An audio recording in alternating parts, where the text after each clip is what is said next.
Bonjour à tous, je suis Anne Carton, je suis administratrice à l'UNADEL. Bienvenue à tous participants et intervenants pour ce dernier jeudi avant la trêve estivale. Ces jeudis du développement local sont conçus et animés par l'UNADEL et ses partenaires.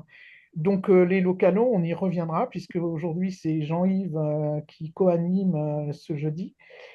Territoire et citoyens en Occitanie, et nous en avons l'animateur Sylvain Pambour qui est avec nous ce matin, le CNFPT, Citoyens et Territoires Grand Est, et puis ponctuellement d'autres structures. Ces jeudis ont démarré en 2020. Ils permettent aux acteurs du développement local de se retrouver une dizaine de fois par an pour creuser des sujets qui nous semblent ou vous semblent importants, mais aussi pour faire réseau. Pour ce jeudi, c'est donc l'association Les Localos, à travers son directeur Jean-Yves Pinault, qui s'est impliqué dans la préparation, la conception de ce jeudi. Donc, on va co-animer tous les deux cette séquence en visioconférence. Je vous mettrai dans le chat l'adresse du site internet Les Localos. Ça vous permettra de découvrir ce qu'ils font, leur programme d'activité, ce qu'ils sont, etc. Et sans plus tarder, je donne donc la parole à Jean-Yves qui va en profiter pour se présenter plus amplement. À toi, Jean-Yves. Ouais, merci beaucoup Anne. Bonjour à toutes et à tous. Ravi de vous retrouver. Bon, certains de loin, mais que je connais plutôt bien, et ça fait chaud au cœur. Voilà. Donc je m'appelle Jean-Yves Pinault. Je suis directeur, pardon, et cofondateur des Localos. Alors peut-être quelques mots avant de laisser toute la parole à nos intervenantes intervenants, que je remercie déjà de façon très vive, très chaleureuse, si je puis dire, en cette période de canicule. J'avais envie d'introduire le sujet qui est pas un petit sujet, hein, qui à mon avis est un sujet de société, voire de civilisation, de cette manière-là. Vous voyez, alors certains n'ont peut-être pas la référence, mais il y avait un présentateur qui avait voulu nous mettre les chocottes dans les années 80 et qui avait dit La France a peur. Et là, j'aurais aimé commencer comme ça. Ce sera coupé, hein, je pense, Carole, mais par la Terre a peur. Voilà. Au niveau planétaire comme au niveau local, elle a peur. Voilà. Et pourquoi elle a peur? Parce que effectivement, on arrive au bout, me semble-t-il, d'un système qui s'est esquinté et nous esquinte, qui fait effectivement bouleverser les climats et les organisations, les équilibres planétaires en termes de climat, qui fait disparaître 70% de la biosphère. Enfin bref, n'en jetez pas la coupée pleine.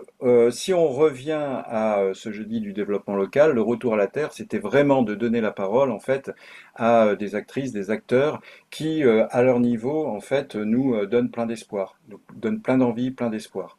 Et c'est ça, en fait, pour nous qui est extrêmement important. Alors, je vais vous copier-coller dans le chat un rapport récent du Conseil scientifique de France Ruralité qui, nous semble-t-il, apporte quand même une vision extrêmement intéressante, objective, de l'évolution en fait de notre société franco-française, en lien évidemment avec cette question de la terre, de notre rapport à la terre, du rapport nourricier à la terre, et puis qui dresse un peu quelques perspectives plus larges que celles de l'agriculture ou de la paysannerie, pour évidemment arriver à ces questions de quelle ruralité, dans quelle société nous souhaitons construire, réorienter, etc. Voilà. C'est pas un petit sujet. On peut pas tout traiter. C'est pas un colloque. C'est une rencontre à partir de témoignages à hauteur d'humain. Mais néanmoins, gardons en tête que ce qui nous réunit aujourd'hui, c'est éminemment politique au sens premier du terme. Et je pense, et vous serez certainement d'accord, que ce n'est pas le moment d'avoir peur, d'oser affronter nos malheurs. Voilà. En tout cas, c'est le point de vue des localos. C'est pas triste. ça peut être joyeux de se dire que on se réunit pour aller mieux ensemble. Voilà. Alors, rapidement donc, pour vous dire que au niveau du déroulé, euh, il y aura trois interventions. La première sera celle d'Emmanuel Corati de Back to Earth, qui veut dire, je crois, retour à la Terre, hein, il me semble. Oui. Je parle pas trop la langue des vainqueurs, moi, mais voilà, c'est un petit clin d'œil à Emmanuel. On se connaît depuis assez longtemps maintenant. Voilà, je suis membre d'ailleurs de Back to Earth, qui à la fois évidemment expliquera pourquoi en fait elle a créé cette structure, qu'est-ce qu'ils y font, qu'est-ce qu'on y fait, et puis aussi les travaux, les études, les travaux que tu mènes, Emmanuel.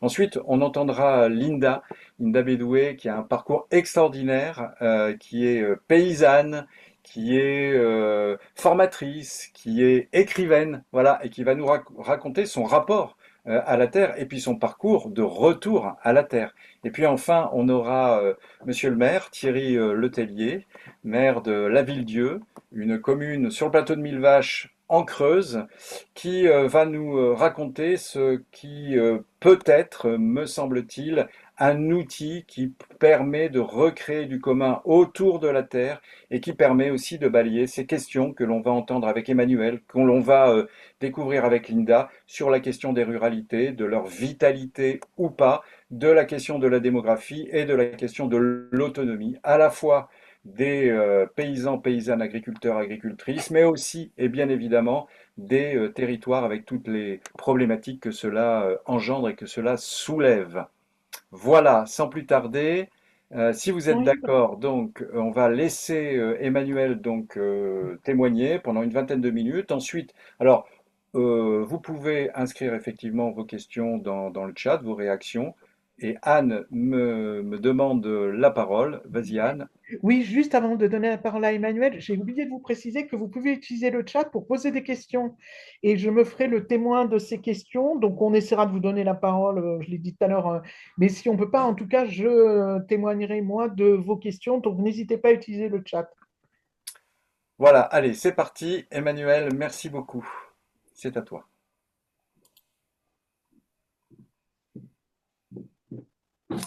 Alors, c'est à toi, Emmanuel, si tu es là, si tu nous entends.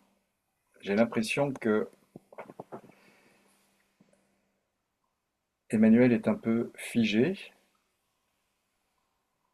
Alors, dis donc, Anne, Agrapol, c'est en zone blanche à Lyon Eh ou... bien, écoute, normalement, non, ils ne sont pas en zone blanche, ils sont au cœur de Lyon et ça devrait fonctionner, mais apparemment, oui, on a perdu Emmanuel. C'est dommage. Ouais, alors bon, c'est pas, on peut laisser le temps à Emmanuel de revenir. Si à la fin de ma phrase elle n'est pas encore revenue, bah Linda, hein, voilà, hein, Mhm. adaptabilité, comme dirait Barbara Stiegler, qui est voilà, au cœur de nos sociétés aujourd'hui. On saura s'adapter, hein, et rebondir. On sera agile et souple. Voilà, Emmanuel qui revient. Me voici de retour. Ouf, Emmanuel. Voilà, j'étais en train de charger le lien Ah, que tu as envoyé et du coup, moi? je me suis auto-éjectée. Pardon. Ah, d'accord, ok, ouais, ouais, ouais, Voilà, sur je sais le, pas, enfin, c'est mon ordinateur qui m'a auto-éjectée. ouais. Allez, Donc, c'est à toi. du coup, j'y vais? Ok, Ouais. super. Oui, bah écoutez, je suis ravie vraiment d'être avec vous aujourd'hui, d'autant plus que voilà tout ce que tu viens d'évoquer, Jean-Yves, ce que tu vas expliquer, Thierry, ce que Linda incarne, voilà, c'est des choses qu'on porte vraiment profondément au sein du projet associatif. Back to Earth, donc on est pleinement en résonance. Donc c'est une association française, comme ne l'indique pas son nom, mais qui a une vocation européenne, j'y reviendrai juste après. Donc qui a pour objectif de valoriser et de relier les acteurs, pour l'instant français, du retour à la Terre. Alors qu'est-ce que nous on met déjà derrière cette expression? Parce que c'est expression qui est à la fois connotée, qui touche à plein de sujets. Nous, on adresse derrière ce thème trois grandes catégories d'enjeux. Le retour à la terre au sens renouvellement des générations et des pratiques agricoles, parce qu'il y a des enjeux qui sont phénoménaux, notamment en perspective d'une souveraineté alimentaire, puis au regard des transitions agroécologiques. Un deuxième sujet qui est très en lien avec ce que portent les acteurs de l'UNADEL, qui est la question de la vitalité des territoires, voilà, des territoires vivants, d'un rééquilibrage des territoires entre des métropoles qui sont trop denses et des territoires moins denses que sont petites, moyennes villes et territoires ruraux. Et puis un troisième sujet qui pour nous est vraiment fondamental, qui est la question de la reconnexion au vivant, donc retour à la terre au sens vraiment physique du terme, tel que le vit Linda tous les jours, hein, à la fois des individus et puis des organisations, puisque bon, on partage, je pense, tous autour de cette table, tu parlais d'acteurs engagés, cette conviction qu'il y a eu un décrochage complet qui s'est fait en l'espace de 2 générations entre la terre d'une part et puis la façon dont on fait société aujourd'hui. Donc c'est un retour à la terre au sens large qu'on porte. Et sur ce vaste thème du retour à la terre, on pourrait faire plein de choses. On en fait principalement deux. Un, donc on donne à voir ce qui se passe autour de ce signal faible qui est le retour à la terre, qui pour nous est vraiment une réponse aux enjeux des transitions face aux défis alimentaires, aux défis climatiques, aux défis sociaux, aux défis aussi enfin, aux défis sociaux, aux défis sociétaux. On porte cette conviction profonde que le retour à la terre, c'est un récit qu'on peut proposer aujourd'hui de société, qu'il est déjà à l'œuvre. Alors, ça fait depuis les années 60-70 qu'on en parle. Le, c'est un mouvement qui s'est poursuivi, qui s'est renouvelé, qui n'est pas aujourd'hui de l'ordre de l'exode urbain, hein, ni du signal fort, mais il se passe des choses, et des choses, pour rebondir sur ce que tu disais, Jean-Yves, qui donne beaucoup d'espoir. En fait, dès qu'on change de loupe et qu'on regarde pas en macro et vers le haut ce qui se passe, qui est assez désespérant, voilà, et qu'on va regarder dans les territoires ce qui se passe, avec des territoires qui se mobilisent autour des transitions et puis des nouvelles personnes qui arrivent, il se passe des choses extraordinaires, alors qui posent effectivement des défis et des opportunités. Donc nous, on a choisi à la fois de valoriser tous ces projets au travers de la production de médias, de vidéos, de podcasts, qui vont à la rencontre d'élus, d'agriculteurs, d'entrepreneurs, de néo-agriculteurs, voilà, qui réinventent, et c'est ça vraiment l'opportunité, d'autres façons de vivre, d'autres façons de produire, d'autres façons de travailler, parce que voilà, ils sont face à ce constat qu'on va effectivement dans le mur et il y a des souhaits de changement de vie qui du coup se concrétisent dans des nouvelles vies ancrées dans de nouveaux territoires, voilà, qui sont connus ou pas connus, et donc c'est là aussi où il y a des défis. Donc voilà, on va mettre en avant tous ces profils. On a lancé aussi des études, dont une en particulier sur laquelle je pourrais vous partager quelques résultats. Le temps est trop court là, mais je vous enverrai évidemment le lien. Donc on a fait trois études retour à la terre et collectif, parce qu'il y a des sujets aujourd'hui sur de nouvelles modalités de s'installer en agriculture, de nouvelles façons d'habiter aussi ensemble, de nouvelles façons de travailler en collectif. Et donc ça pose des défis.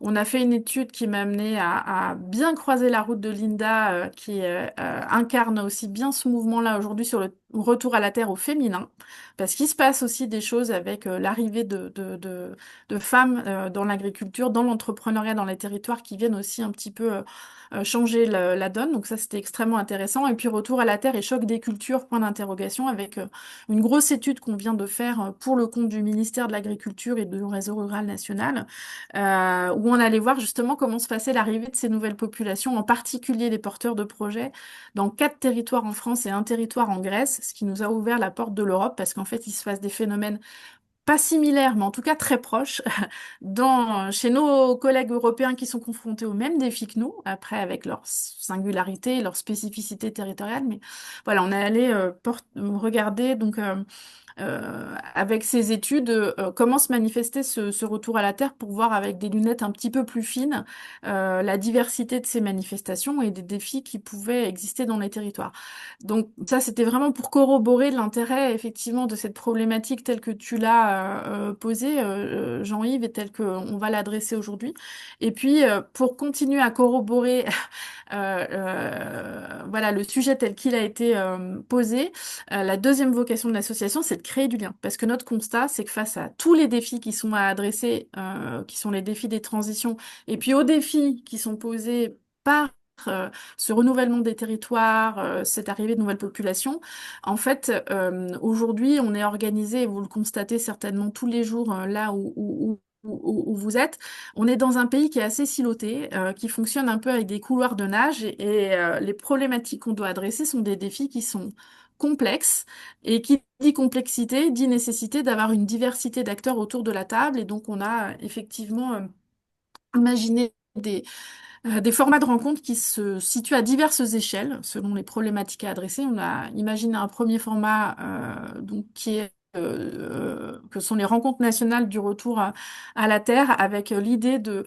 rassembler autour de ces enjeux de la recherche, des acteurs du monde agricole, des élus locaux, les porteurs de projets, les financeurs, les acteurs économiques, les associations, avec cette idée qu'on ne pouvait pas adresser tous ces défis juste avec l'angle agricole ou juste avec l'angle recherche, mais qu'il y a vraiment une nécessité de se rassembler. Alors, de faire territoire à l'échelle nationale autour de ces sujets pour vraiment porter ça politiquement, trouver des solutions qui soient adaptées aux défis.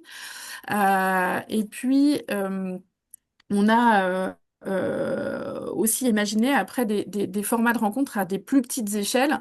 Et je vais venir répondre à une question qui nous était posée en préparation de ce webinaire. On s'est rendu compte aussi qu'à l'échelle des territoires, pour bien accueillir face aux défis qui sont posés par l'arrivée de nouvelles populations, il y avait nécessité de se rassembler et de faire un peu équipe, de faire territoire, hein, quelque part, pour pouvoir accueillir ces populations, parce que si ça représente beaucoup d'opportunités, ça représente aussi beaucoup de défis, et je vais y revenir. Et donc, nous, on a imaginé des formats de rencontres à des plus petites échelles.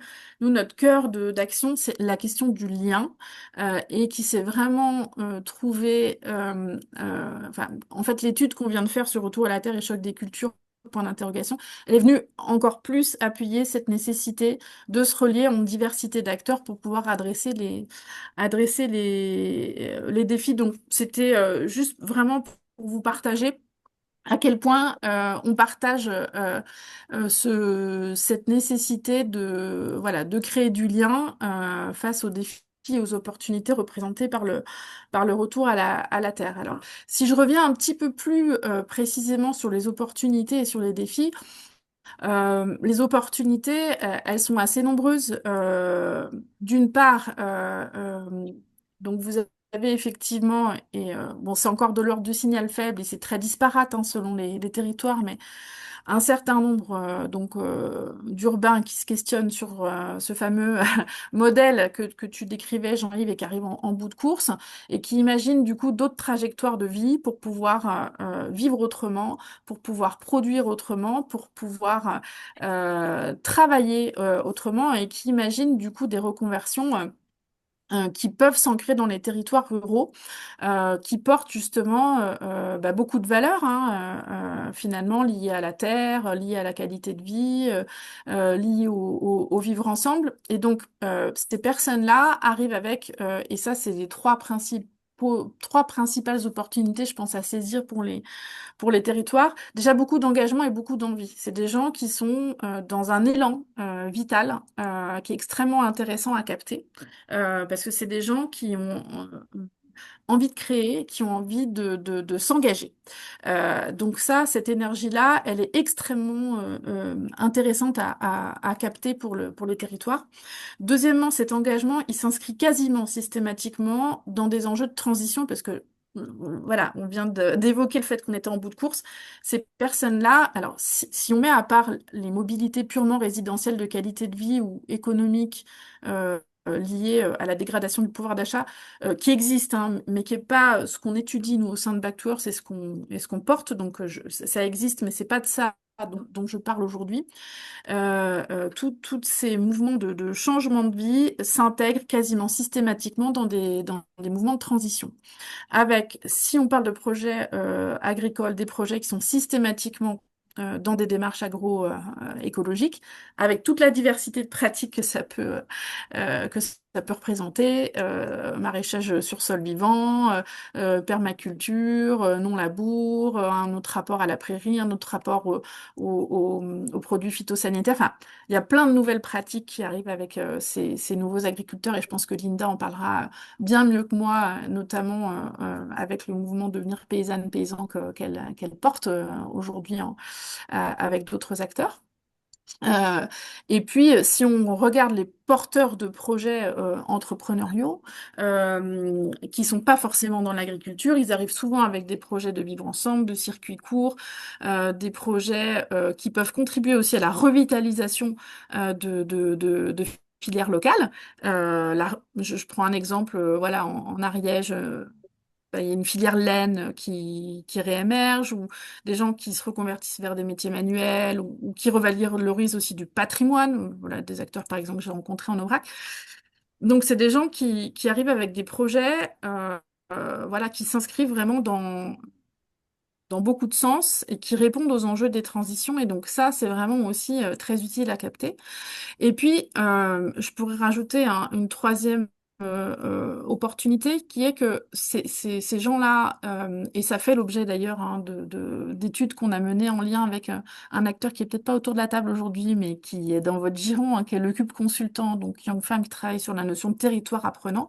C'est des gens qui apportent des compétences. Alors, je dis pas forcément des nouvelles compétences, parce que les territoires ont déjà des compétences, hein, mais ils vont apporter des compétences et dans le cadre de leur changement de vie, ils vont apporter du coup, bah, d'autres façons de faire en reconvertissant finalement les compétences qu'ils ont acquises dans leur premier parcours professionnel, qui vont du coup réinvestir dans d'autres projets et ils vont apporter de la nouveauté, ils vont apporter d'autres, ils vont apporter d'autres pratiques qui vont être extrêmement intéressantes et ils vont venir revisiter parfois des choses qui n'avaient pas été re-questionnées depuis de longue date, par exemple dans les pratiques agricoles ou dans la façon, par exemple, j'en sais rien, de tenir un café ou un commerce. Enfin, voilà, retenez engagement, pratique de transition et compétences. Et puis évidemment, bah, il y a tout l'impact économique, mais ça va sans dire, voilà, qu'apporte le fait, enfin, ces porteurs de projets qui viennent créer de l'activité, qui viennent s'ancrer dans les territoires. Donc ça, c'est pour les opportunités. Et à l'inverse, effectivement, bah, ça pose plein de questions en termes de défis. Bah, des défis très pratico-pratiques, mais qui sont des sacrés casse-têtes liés au foncier, à l'immobilier. Voilà, comment est-ce qu'on accueille ces gens, voilà, liés à l'habitabilité des territoires, qui est un thème cher à Jean-Yves et à sans doute un certain nombre d'acteurs autour de la table. Des défis liés, et ça c'est quelque chose qu'on a regardé assez dans le détail, à de la compréhension réciproque. Parce qu'on a, voilà, il y a des cultures qui arrivent et alors, qui se confrontent pas, parce qu'en fait, c'était nous, le principe de notre étude, c'était d'aller interroger ce choc des cultures qui est très facilement relayé dans les médias. Vous êtes bien placé pour savoir que les médias aiment bien pas être dans la dentelle et relayer plutôt ce qui va mal que ce qui va bien, pour rebondir aussi sur ce que disait Jean-Yves. Donc, bon, on parle du coq Marcel. Bon, il faut pas prendre les gens pour des idiots. Les personnes qui changent de vie arrivent pas tous avec leurs gros sabots pour dire aux gens, leur donner des leçons, leur expliquer comment est-ce faut faire leur métier. Enfin, c'est évident que ça va mal se passer si on a ce type de posture, mais les porteurs de projets sont absolument pas idiots. Ils ont un projet de cœur, ils ont un coup de cœur parfois pour un territoire. Ils vont pas arriver avec leurs gros sabots. Il peut y avoir des lieux de conflictualité, on l'a mesuré, mais il y a surtout des lieux de non-rencontre. Et c'est ça qu'on a identifié. C'est qu'il peut y avoir effectivement des mondes parallèles ou des rencontres qui se font avec le temps et qui peuvent, si ces rencontres ne sont pas provoquées, accompagnées, j'ai envie de dire s'il n'y a pas un travail quelque part un peu fin de médiation qui peut être fait, pas dans le sens culturel, pas dans le sens conflictuel, mais dans le sens création de liens, il y a des loupés par rapport aux opportunités. Voilà, donc en tout cas, il peut y avoir donc des défis liés au vivre ensemble. Il y a évidemment des défis liés aux transitions. Et puis, il y a des défis liés, j'ai envie de dire, et alors ce terme-là est toujours un petit peu, peut être problématique. Moi, je beaucoup ce terme-là, mais il peut vite dériver à l'identité des territoires. Alors, on n'est jamais figé hein, quand on est un territoire, mais il y a quand même des identités, et en particulier en France, on a cette chance folle d'avoir une très grande diversité de territoires avec des identités qui sont riches. Bon, de identité à identitaire, voilà, le pas est parfois un petit peu subtil, surtout quand on a des moments un peu de tension. Comment est-ce qu'on fait pour garder son identité en accueillant de l'altérité, tout en virant pas à l'identitaire? Là, il y a des lieux qui nécessitent d'avoir des dialogues. Et donc, ce qu'on a mesuré, en fait, c'est qu'il y avait plein d'espaces de dialogue aujourd'hui et on allait identifier ce que pouvaient être les lieux d'interface dans les territoires, avec notamment les marchés qui sont apparus comme des lieux extrêmement intéressants de création de liens. Mais on voit qu'il y a une énorme opportunité et un défi immense lié à recréer du lien dans les territoires pour faire se rencontrer, un, les nouveaux qui arrivent avec ceux qui les accueillent, euh, deux, les acteurs du territoire pour qu'ils se mettent aussi d'accord sur ce qu'est l'avenir de leur territoire, et puis évidemment pour adresser des défis voilà, fonciers de transition ou autres, ça ne peut pas se faire sans espace d'échange et sans faire territoire. Donc pour rebondir sur la question qui nous était adressée, aujourd'hui, ces espaces de dialogue, ils sont extrêmement importants, sans doute du rôle des associations, des élus. En tout cas, il y a un collectif à animer. La gouvernance de ces collectifs, elle peut être propre à chaque territoire, hein. Mais il est vraiment ressorti là, cette nécessité de faire se croiser les acteurs du territoire entre eux pour aussi mieux accueillir et puis pour permettre, si en contrepoint de ces défis à adresser, on veut à l'inverse maximiser les opportunités, permettre aux gens de vraiment créer de la valeur sur les territoires, pour que les gens n'arrivent pas avec des projets qui plaquent, pour que des gens répondent à des vraies problématiques de territoire. Et ça peut se faire qu'en sachant où on a envie d'aller, pour dire ce qu'on accepte, ce qu'on refuse, et ça ne peut se faire qu'en concertation. Voilà, j'étais un petit peu générale dans mon propos, mais en tout cas, c'était pour abonder sur le fait que le retour à la Terre et ces différentes manifestations existent aujourd'hui et de l'ordre du signal faible, méritent d'être accompagnées et portées et ne peut se faire que, un, dans la création de liens et deux, de façon territorialisée. Parce que les situations, elles sont diverses d'un territoire à un autre et on ne peut pas plaquer des recettes toutes faites. Et ben pour ça, il faut échanger autour de ce qu'est le projet de territoire, en fait. Et c'est, je crois, votre métier à chacun et chacune autour de cette table virtuelle.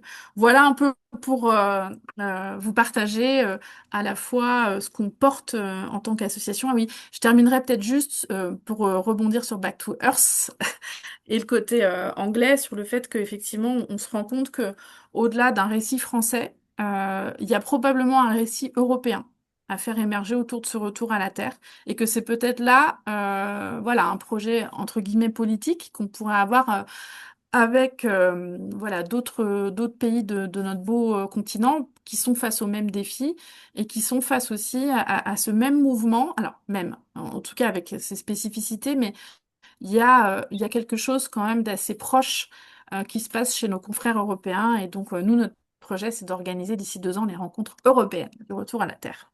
Voilà. Super, merci beaucoup pour cette intervention très très riche, Emmanuel. Alors moi, je plaide pour qu'on parle en roumain parce que je trouve que dans les Carpates, si tu veux, Oui, ils ont un retard d'avance oui. et ça serait intéressant effectivement de pouvoir promouvoir en fait des pratiques hein, qui existent aujourd'hui, qui ont été peut-être décriées comme étant des pratiques de déclasser et de retarder. Sauf que, voilà, Et il y a un ça, mouvement, il y a un mouvement, il y a un réseau autour du retour à la Terre en Roumanie, eh ben justement. voilà, eh ben Voilà. voilà, Donc, typiquement. ils sont fous ces Roumains. Oui. Merci beaucoup. Alors maintenant, alors Anne, je crois qu'on a, à moins que ça m'ait échappé, mais on n'a pas de questions dans le chat, hein. Pas de questions dans le chat. Donc très bien, bah, on est peu nombreux, donc allez-y. On repère les mains levées et si vous avez des précisions, des réactions. Bah, c'est le moment avant le témoignage de Linda. Alors, si vous prenez la parole, bah, évidemment, vous nous dites bah, qui vous êtes, forcément. Nous scrutons. Il y a Céline. Bonjour Céline. Bonjour Jean-Yves. Oui, je trouve ça super intéressant, mais Attends, Céline, est-ce que tu peux te présenter, s'il te plaît? pardon. Céline Braillon, je suis retraitée et vice-présidente d'une structure d'insertion de l'économie sociale solidaire liée à une épicerie sociale solidaire, du maraîchage bio d'insertion, une ressourcerie, etc.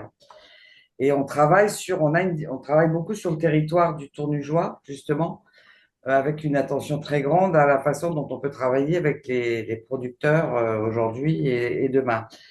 Et ce qu'on constate, c'est effectivement, on a des jeunes qui s'installent, on a ça, mais enfin, il y a quand même, je trouve que il y a un problème de communication et pour faire valoir exactement ce que sont ceux qui reviennent comme ça ou ceux qui viennent. On a par exemple un groupe de nanas, trois nanas. Bon, elles ont les cheveux orange, elles sont habillées en short, etc. Et il y a une représentation négative de la part des autres et une suspicion même de dire ouais attention est-ce que vraiment ils travaillent bien, est-ce que vraiment c'est correct ce qu'ils Mm. font, quoi. Et je trouve qu'il y a de ce côté-là il y a quand même une attention à porter aussi au regard qu'ont les autres vis-à-vis de ces jeunes qui veulent faire autrement, qui veulent faire autre chose et qui en plus, comme par hasard, c'est avec eux qu'on arrive le plus à parler. On a aussi des jeunes Terre de Liens à Mm. Château.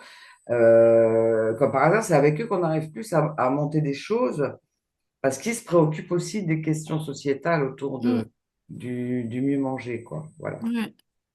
Oui, c'est ça, ce que vous évoquez représente un cas assez fréquent dans les territoires qu'on a pu aller investiguer. Alors, nous, on allait dans le Beaujolais vert, dans l'Aubrac, en Ariège, donc dans le Couserans et dans les Pyrénées, pour avoir des configurations très différentes avec des départements qui se portent bien, d'autres où c'est plus difficile, certains qui avaient des antériorités par rapport à la dynamique de retour à la Terre, là où c'était plus émergent. Donc, on a vu des configurations assez diverses. Et c'est vrai qu'un cas très, très fréquent, c'est voilà, un temps d'observation. Et alors, voilà, je pense que Tournu ne doit pas être très, très, très loin du Beaujolais vert. C'était vraiment la configuration majeure qui ressortait. C'est on attend de voir. Et effectivement, du côté, en tout cas, des agriculteurs, la valeur travail est une valeur clé. En tout cas, il faut faire ses preuves. Mais on va pas forcément vous aider à faire vos preuves. Et il y a un temps d'observation qui peut être assez long.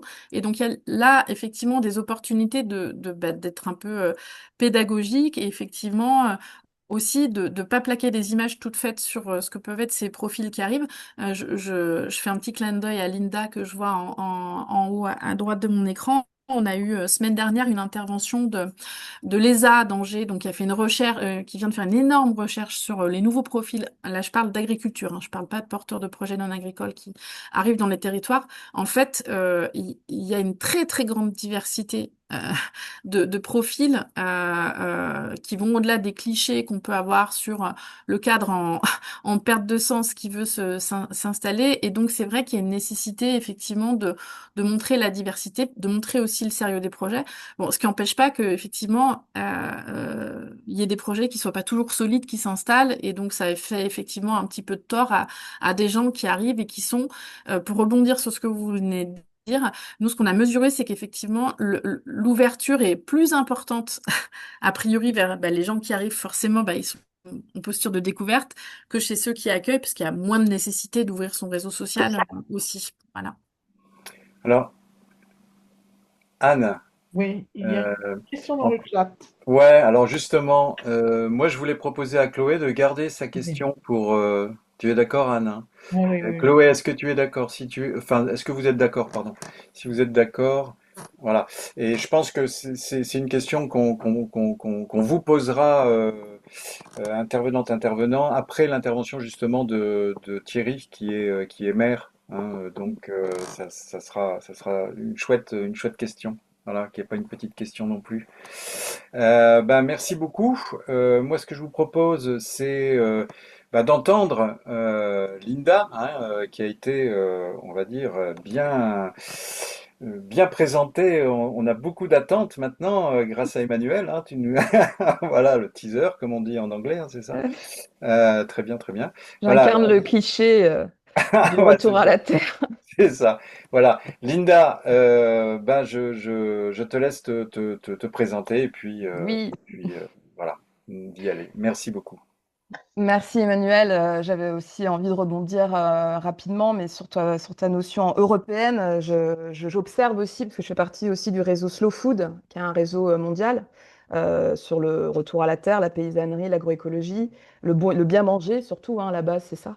Et qui sont en train de se réorganiser aussi au niveau européen. On observe ça. Ils sont en train de faire le Terra Madre Europe, alors qu'avant c'était un Terra Madre tous les 2 ans mondial. Donc on voit que ça bouge un peu aussi au niveau des grosses structures, peut-être à essayer de se relocaliser un peu pour faire moins grand et peut-être plus efficace, je sais pas. Mais c'était juste pour rebondir là-dessus que j'avais un peu levé la main tout à l'heure. Mais si j'enchaîne, on m'a demandé de retracer un peu mon parcours. Alors je vais vous partager quelques petites photos familiales de chez moi. Si je revois mon... Ah oui, c'est parce que j'avais fait ça. Oui, je suis allée voir le site Les Localos et du coup, je suis plus sur mon truc à moi. Voilà, ça y est, c'est bon. Donc normalement, vous devriez voir quelque chose apparaître. Est-ce que ça fonctionne? Oui. Ouais, Oui, c'est bon. Ok. Donc je vais intituler le chemin vers la transition parce que je considère que je suis toujours sur le chemin. J'ai avancé quelques pas, on va dire. Donc, moi, mon profil, s'il veut bien. Voilà. Oh, pardon, je suis allée trop vite. Ok. Je ne maîtrise pas encore bien cet outil. Voilà. Donc, j'ai un petit patchwork de photos pour vous resituer un petit peu qui je suis. Donc, moi, je suis née en région parisienne d'une maman qui venait du Pérou, donc immigrée, et d'un papa français. On avait plutôt une vie confortable, hein. Mon père était cadre supérieur et ma mère employée supérieure, on va dire, dans la parfumerie de luxe sur Paris. Mes petites filles, juste cette petite photo, moi je rêvais quand même de nature, je rêvais d'avoir une ferme. Moi c'était mon rêve de petite fille, mais que j'ai complètement oublié par la suite, comme tout le monde. On est un peu pris dans un train qui nous emmène parfois dans les études et dans la société, ce que la société attend de nous en fonction de nos capacités. Et je me suis retrouvée du coup dans le commerce, rien à voir. J'ai fait donc une école de commerce, mais en parallèle, j'avais une carrière un petit peu démarrée de mannequin et de danseuse, pour vous dire que j'ai testé pas mal de choses dans ma vie. Donc j'étais de me prendre danseuse professionnelle latine et quelques années en mannequinat. Et donc la photo au milieu, c'était pour représenter un peu dans quelle société, dans quel écosystème je vivais à cette époque-là, sur Paris, à jouer au poker un peu, à engranger des salaires confortables, à travailler pour une foncière en investissement, à fréquenter énormément de gens qui avaient beaucoup d'argent.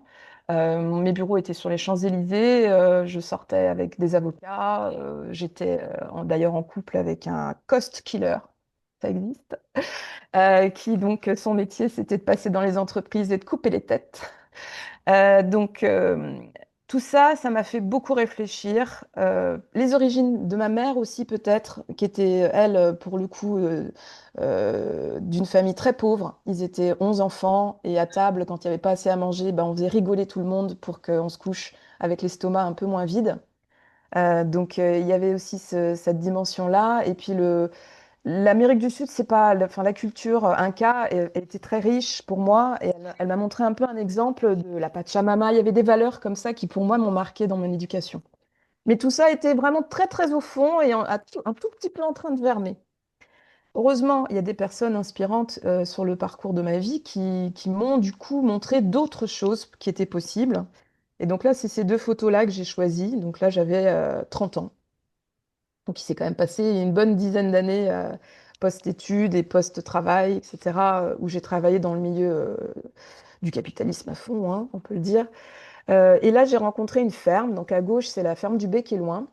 J'ai commencé d'abord par m'inscrire dans une AMAP. Et cette AMAP était livrée en fait dans le 15e par la ferme du Bec et Loin. Donc ça, c'était une chance incroyable pour moi. Pour ceux qui ne connaissent pas, la ferme du Bec et Loin, il y a 15 ans, c'était un peu, euh, et ça l'est toujours, hein, la référence, le porte-drapeau de la permaculture en France, qui montrait complètement autre chose au niveau de l'agriculture et qui savait vraiment bien communiquer et bien toucher. Et pourtant, on n'était pas trop réseaux sociaux à l'époque, mais qui a su toucher les personnes comme moi, cadres, qui se posaient des questions. Donc il y avait l'histoire de la quête de sens qui commençait quand même.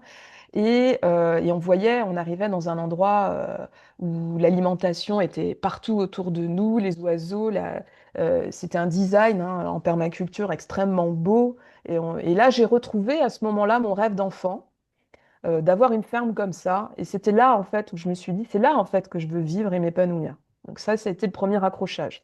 Donc j'ai démissionné, ça a été une transition assez brutale parce que mon patron, qui était un vrai joueur de Monopoly pour le coup, puisqu'il avait une foncière et que moi j'étais son agent, j'allais partout en France acheter des biens pour lui, dans les centres-villes notamment, pour mettre des franchises. Donc j'avais vraiment un rôle assez bizarre et où je me sentais pas à l'aise.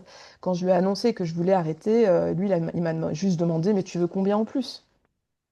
Il a vraiment pas compris pourquoi je voulais arrêter. Bref, je l'ai fait quand même. On me pose la question encore aujourd'hui, mais pourquoi? Mais je ne sais pas, je l'ai fait. J'ai repris mes études en développement durable. Donc là, je me suis bien rendu compte que bah, j'étais dans le vrai. Quand j'ai vu la vision globale de là où on en était et de la catastrophe, déjà il y a 15 ans, hein, c'est pas nouveau. Et puis en plus, je me suis rendu compte que l'agriculture, c'était un levier énorme pour la transition. Et donc ça me parlait et je suis allée vers ça. Je me suis formée au Bec et Loin. J'ai fait woofeuse d'abord. Après, j'étais présidente de leur association, enfin, de leur AMAP, secrétaire de leur association du développement de la permaculture en France. Et puis, j'ai eu une rencontre en parallèle. J'ai fait un stage au Colibri et j'ai rencontré donc Pierre Rabhi. Pour ceux qui ne le connaissent pas, hélas, il nous a quittés, mais c'est quelqu'un qui, dans mon parcours, a vraiment compté humainement. C'était un personnage incroyable, d'une grande aura. Et qui a écrit énormément de livres comme La sobriété heureuse. Et là, c'est quelque chose qui, pour moi, m'a vraiment impacté sur les incohérences que j'observais mais que je n'arrivais pas à décrire. Donc c'est lui qui parle aussi beaucoup de boîte, qu'on fait de boîte en boîte et on passe à côté de sa vie en fait sans jamais vraiment être là où on souhaiterait être et faire ce qu'on a envie de faire. Donc ce côté de liberté et respect de l'environnement et respect des autres, un grand humaniste et philosophe. Voilà pour l'introduction.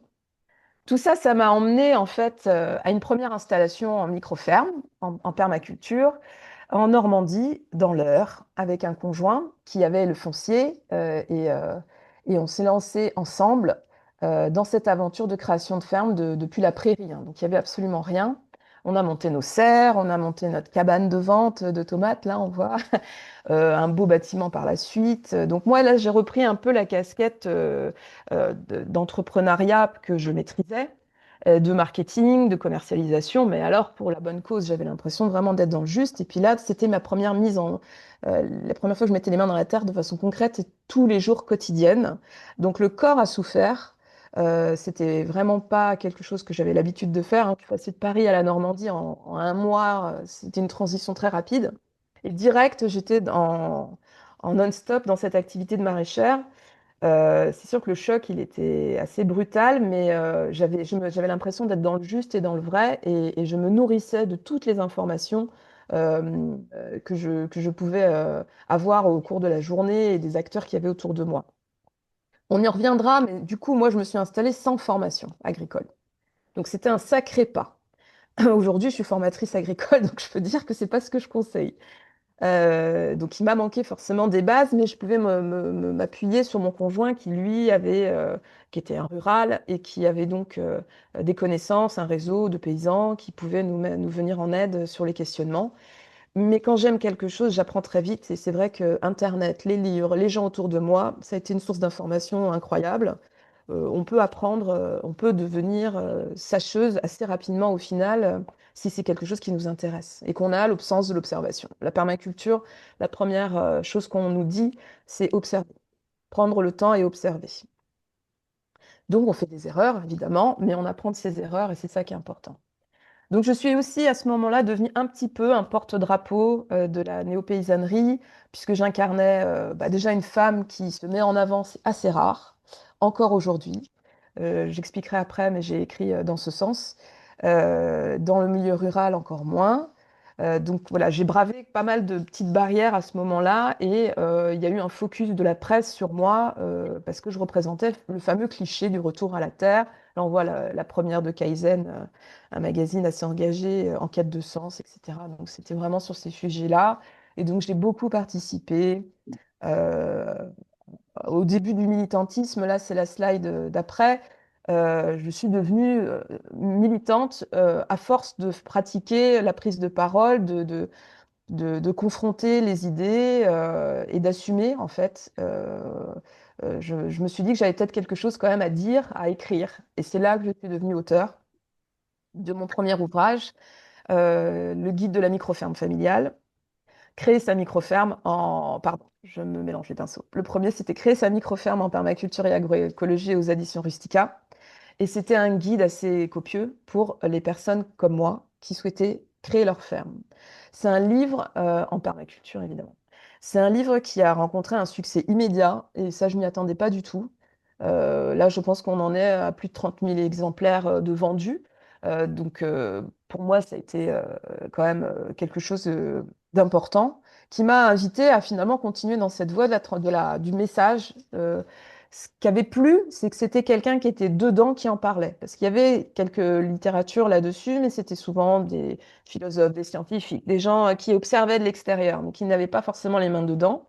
Peut-être aussi le fait d'être une femme et que finalement, dans le retour à la Terre, il y a énormément de femmes, hein, quand même, donc qui ont pu s'identifier. Et puis d'être dans le pratico-pratique. C'est des formations professionnelles, je suis assez directe sur les choses, je ne tourne pas autour du pot et je pense que ça a aussi plu ça aux lecteurs. De là, j'ai enchaîné sur les néo-paysannes parce que je me suis évidemment confrontée à pas mal de barrières. J'étais une femme en milieu rural, je venais de la ville et en plus j'étais métisse. Donc je cumulais quand même pas mal de choses. Et donc, j'ai voulu donner la parole à d'autres femmes comme moi sur d'autres ateliers, donc que ce soit l'élevage d'alpagas, les bergères, une fromagère à Tahiti, qui est la première fromagère qui s'est installée alors qu'il y a que deux fermes laitières sur l'île. Donc, c'était un sacré challenge. Des femmes incroyables qui ont donc aussi témoigné de leur retour à la terre et des complexités hein, du retour à la terre pour elles. Et la vie a fait que je suis partie de la ferme, la première ferme que j'ai créée, puisque le couple a cassé, et que comme c'était lui qui avait le foncier et que j'étais conjointe collaboratrice, j'ai très bien retenu la leçon, ne jamais tenir ce statut quand on s'installe, puisque quand le couple s'arrête, et bien, on n'a droit à rien. Donc moi, j'ai passé 6 ans à créer une ferme sans salaire, et je suis repartie avec strictement rien. Donc ça a été une nouvelle transition pour moi. J'ai rencontré quelqu'un et un enfant est arrivé. Alors, j'ai gardé que l'enfant et j'ai créé un nouveau lieu qui s'appelle les Jardins d'Éden en Basse-Normandie, sur 4 hectares. Et là, pour le coup, je me suis installée, vous voyez la photo de mon père en bas à gauche, puisqu'on est multigénérationnel. Lui qui était en retraite à Paris, dans un appartement où il était quotidien, c'était plutôt le canapé. Là, je lui ai dit, mais viens avec moi, on va acheter un peu plus, un peu plus grand, et toi, tu seras bien là, et puis tu pourras faire des allers-retours à Paris.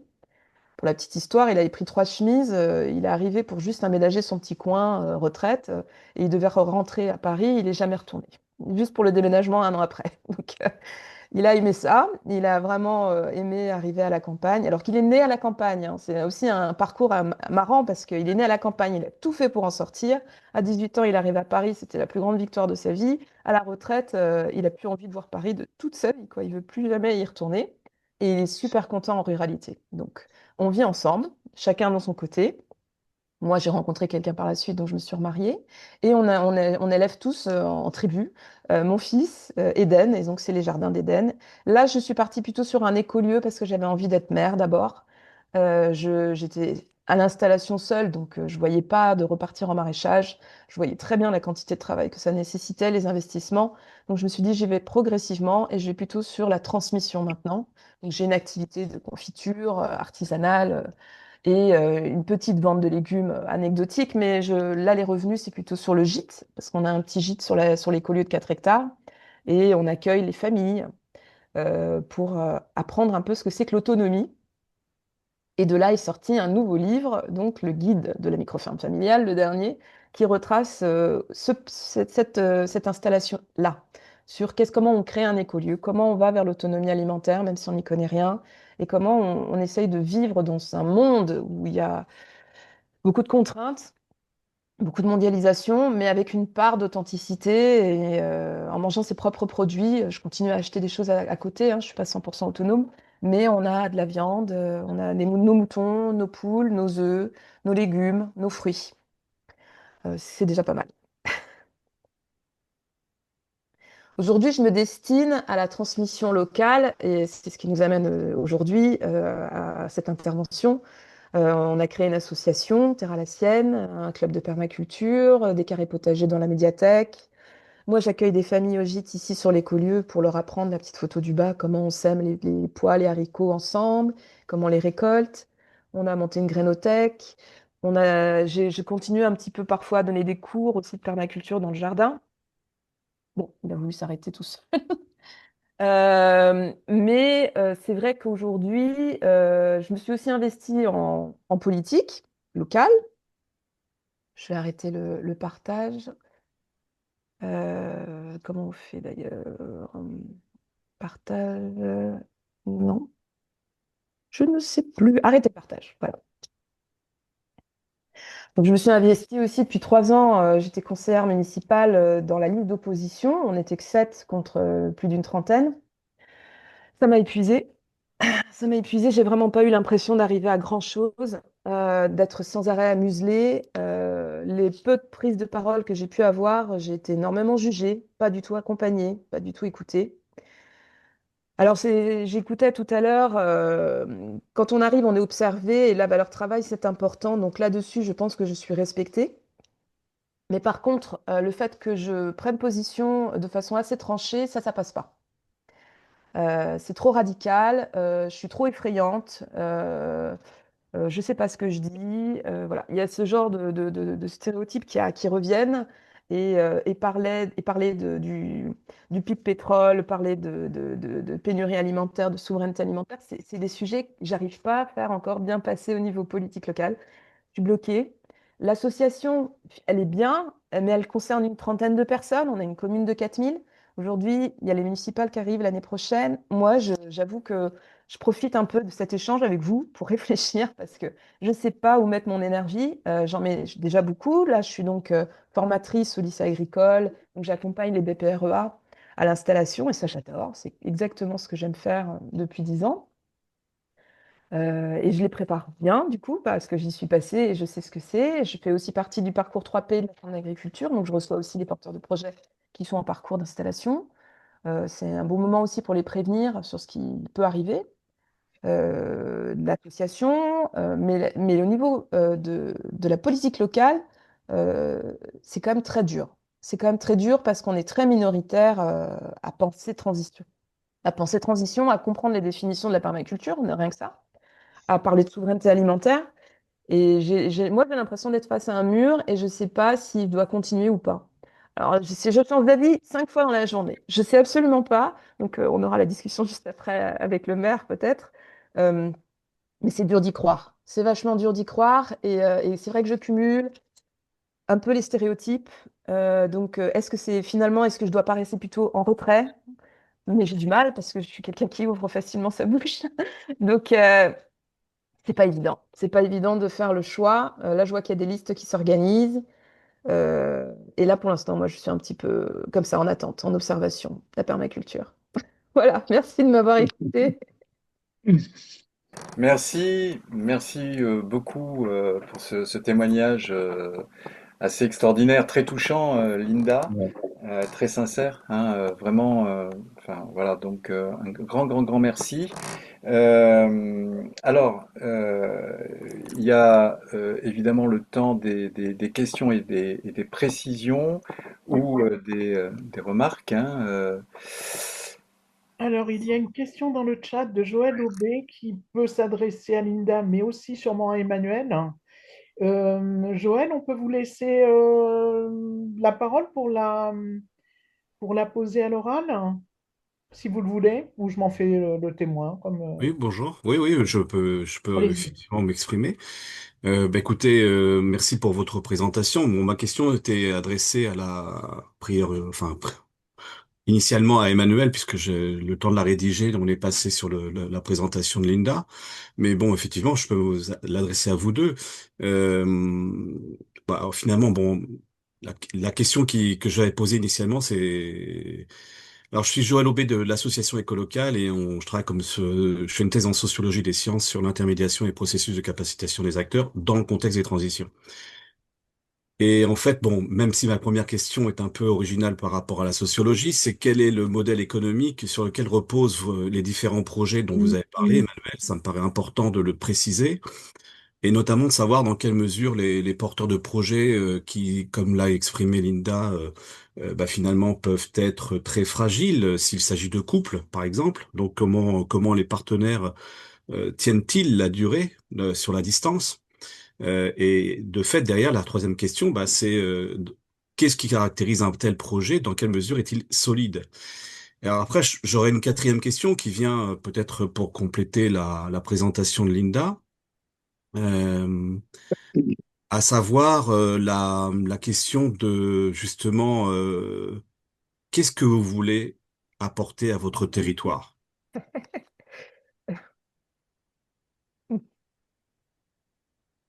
Emmanuel, tu veux commencer? Vous avez 4 heures. Merci Joël. Si je peux parler déjà en attendant que tu ouvres ton micro, Ah oui, Emmanuel. oui, vas-y.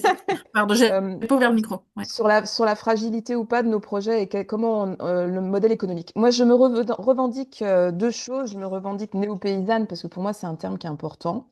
La paysannerie est importante. Néo-paysanne, c'est-à-dire que je ne peux pas me considérer paysanne dans le sens où je suis pas née paysanne.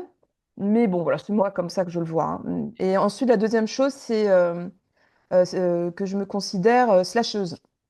Alors, les slasheurs, on les retrouve dans pas mal de catégories professionnelles aujourd'hui. C'est-à-dire qu'on a plusieurs revenus, on fait plusieurs activités, alors soit de façon saisonnière ou même dans la même journée. Moi, j'adore le changement. Ça me dérange pas du tout. Je suis habituée. J'ai fait beaucoup de choses dans ma vie différentes. J'ai beaucoup changé de zone géographique, d'appartement, de région. J'ai vécu pour 3 ans en Polynésie. Le changement ne me fait pas peur. Et donc, et je me sens bien là-dedans, j'évolue bien là-dedans, et mes revenus sont stables au final. Parce que d'ici sur l'année, j'arrive à tout payer, et on part en vacances, et on mange très bien, on mange que du bio. Enfin, je pense que je suis quand même mieux située que pas mal de gens qui travaillent tous les jours dans quelque chose qui leur plaît pas. Maintenant, ce sont des petits revenus qui s'accumulent. Alors, parfois un peu de vente de confiture, hein, quelques paniers, le gîte. Là, je suis à 60% au lycée Robillard. Je vais écrire un ouvrage, ben, je vais avoir une fois dans l'année un petit retour. J'ai été correspondante de presse là, pendant 3 ans, je me suis arrêtée. Tout ça, c'est des petits revenus qui font que j'arrive à faire vivre ma famille correctement. Et je ne me sens pas en fragilité à ce niveau-là. Au contraire, ça me permet de lâcher des choses qui ne m'intéressent plus. Là, j'ai arrêté la correspondance de presse parce qu'au bout de 3 ans, ça a été un super outil de connaissance du territoire.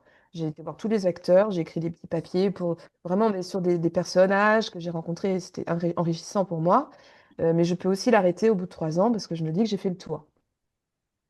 Donc sur la fragilité et les porteurs de projets que je vois, moi je trouve beaucoup plus fragiles les installés qui se collent 1,3 million de crédits d'installation en laitier aujourd'hui euh, et qui pensent que le prix du lait va continuer à être haut et qui ne prennent pas du tout en compte le pic pétrole ou d'autres problèmes par exemple d'engrais phosphatés où aujourd'hui on a un gros sujet sur le cadmium. Euh, et qui peut devenir un problème sanitaire. Donc il y a quand même des crises qui peuvent arriver, que ce soit climatiques, sanitaires, économiques, mondiales, et pour lesquelles ils ne sont pas du tout préparés, subventionnés à fond par la PAC en plus. Je les trouve beaucoup plus fragiles, ces projets-là, que les nôtres qui bricolent, on peut dire ça, mais qui sont peut-être plus souples, tel le roseau. Oui, je peux abonder dans ce sens. Alors évidemment, c'est difficile de décrire un modèle économique dans la mesure où il y a une très grande diversité de projets. Peut-être effectivement, un point que nous, on a repéré dans l'étude, c'est que, et ça fait écho à ce que tu dis, Linda, euh, il y a un rapport au capital et à l'investissement qui est quand même très différent. Et à l'endettement qui est pas le même, à la propriété aussi qui est pas le même. Donc du coup, on est sur des modèles qui parfois effectivement sont plus souples, un petit peu moins engageants financièrement. Deuxièmement, il y a quand même un recul du modèle de l'agriculture en couple. Donc c'est pas forcément les modèles d'installation pour rebondir aussi sur ce que sur la notion de partenaire. Ce qu'on a pu voir aussi, c'est que souvent, justement, quand les personnes arrivent en couple, il y en a un qui continue un peu aussi son activité et que là où il y a de la fragilité du côté porteur de projet, avec toute la démarche entrepreneuriale qu'il peut y avoir, quelle que soit l'activité, bah, il peut y avoir une sécurisation par un autre emploi salarié, soit en déporté, soit ancré dans le territoire. Et puis effectivement, on a bien repéré cette notion d'hybridation. En agriculture, une diversification des activités, eu égard au fait que de toute façon, il n'y a pas de gros foncier accessible, donc par nécessité, les modèles sont à haute valeur ajoutée au mètre carré. Voilà. Mais après, il faut pas se raconter d'histoire. Il y a effectivement certains modèles qui sont fragiles, d'où la nécessité de l'accompagnement. Et voilà, et des démarches aussi, je reprendrai un terme qu'avait prononcé le président de la Chambre d'agriculture d'Ariège. Voilà, ils veulent pas désinstaller RSA, hein, donc l'idée, c'est pas d'attirer des gens qui viennent pour bénéficier voilà, des minima sociaux, même si ça peut être à un moment donné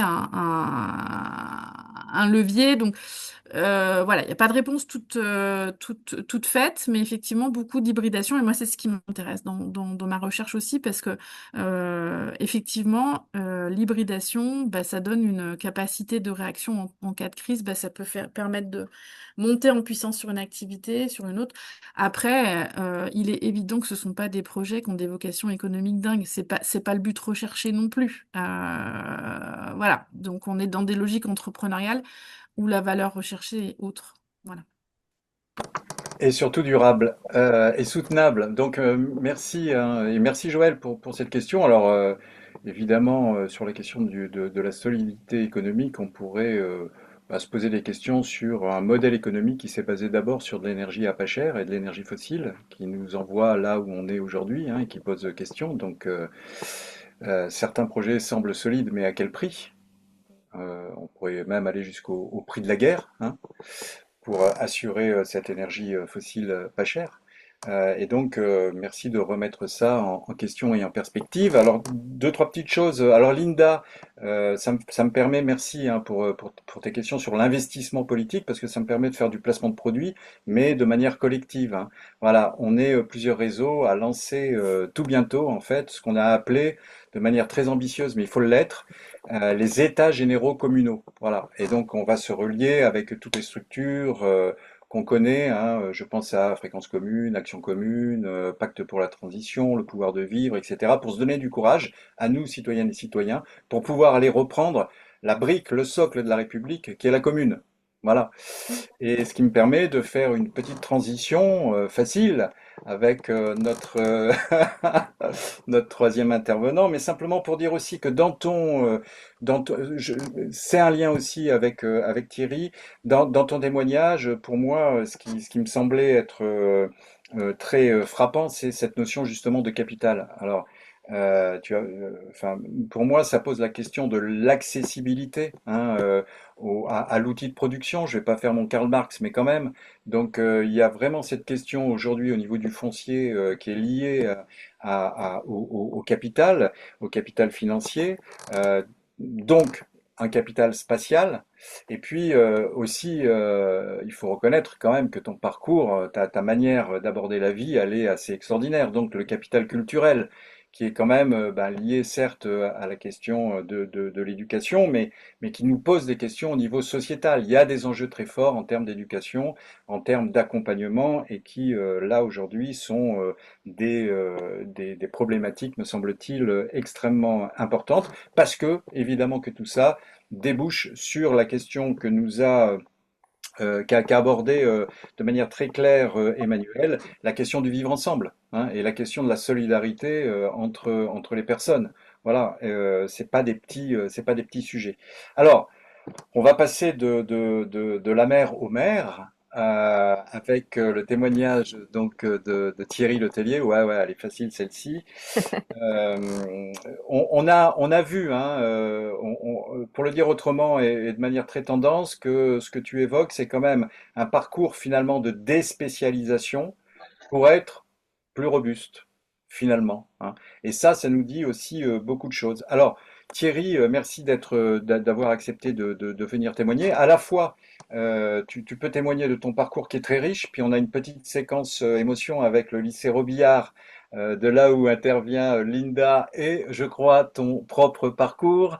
Mais quelques mots peut-être sur ton parcours et puis évidemment sur ton engagement, ta vision de citoyen, mais ta vision aussi de citoyen engagé en tant que maire d'un village qui s'appelle La Ville-Dieu en Creuse, et puis d'un outil particulier qui, pour moi, est assez extraordinaire, tel que vous l'avez tordu, et qui s'appelle donc l'AFAL, l'Association foncière libre agricole. Voilà, merci beaucoup Thierry.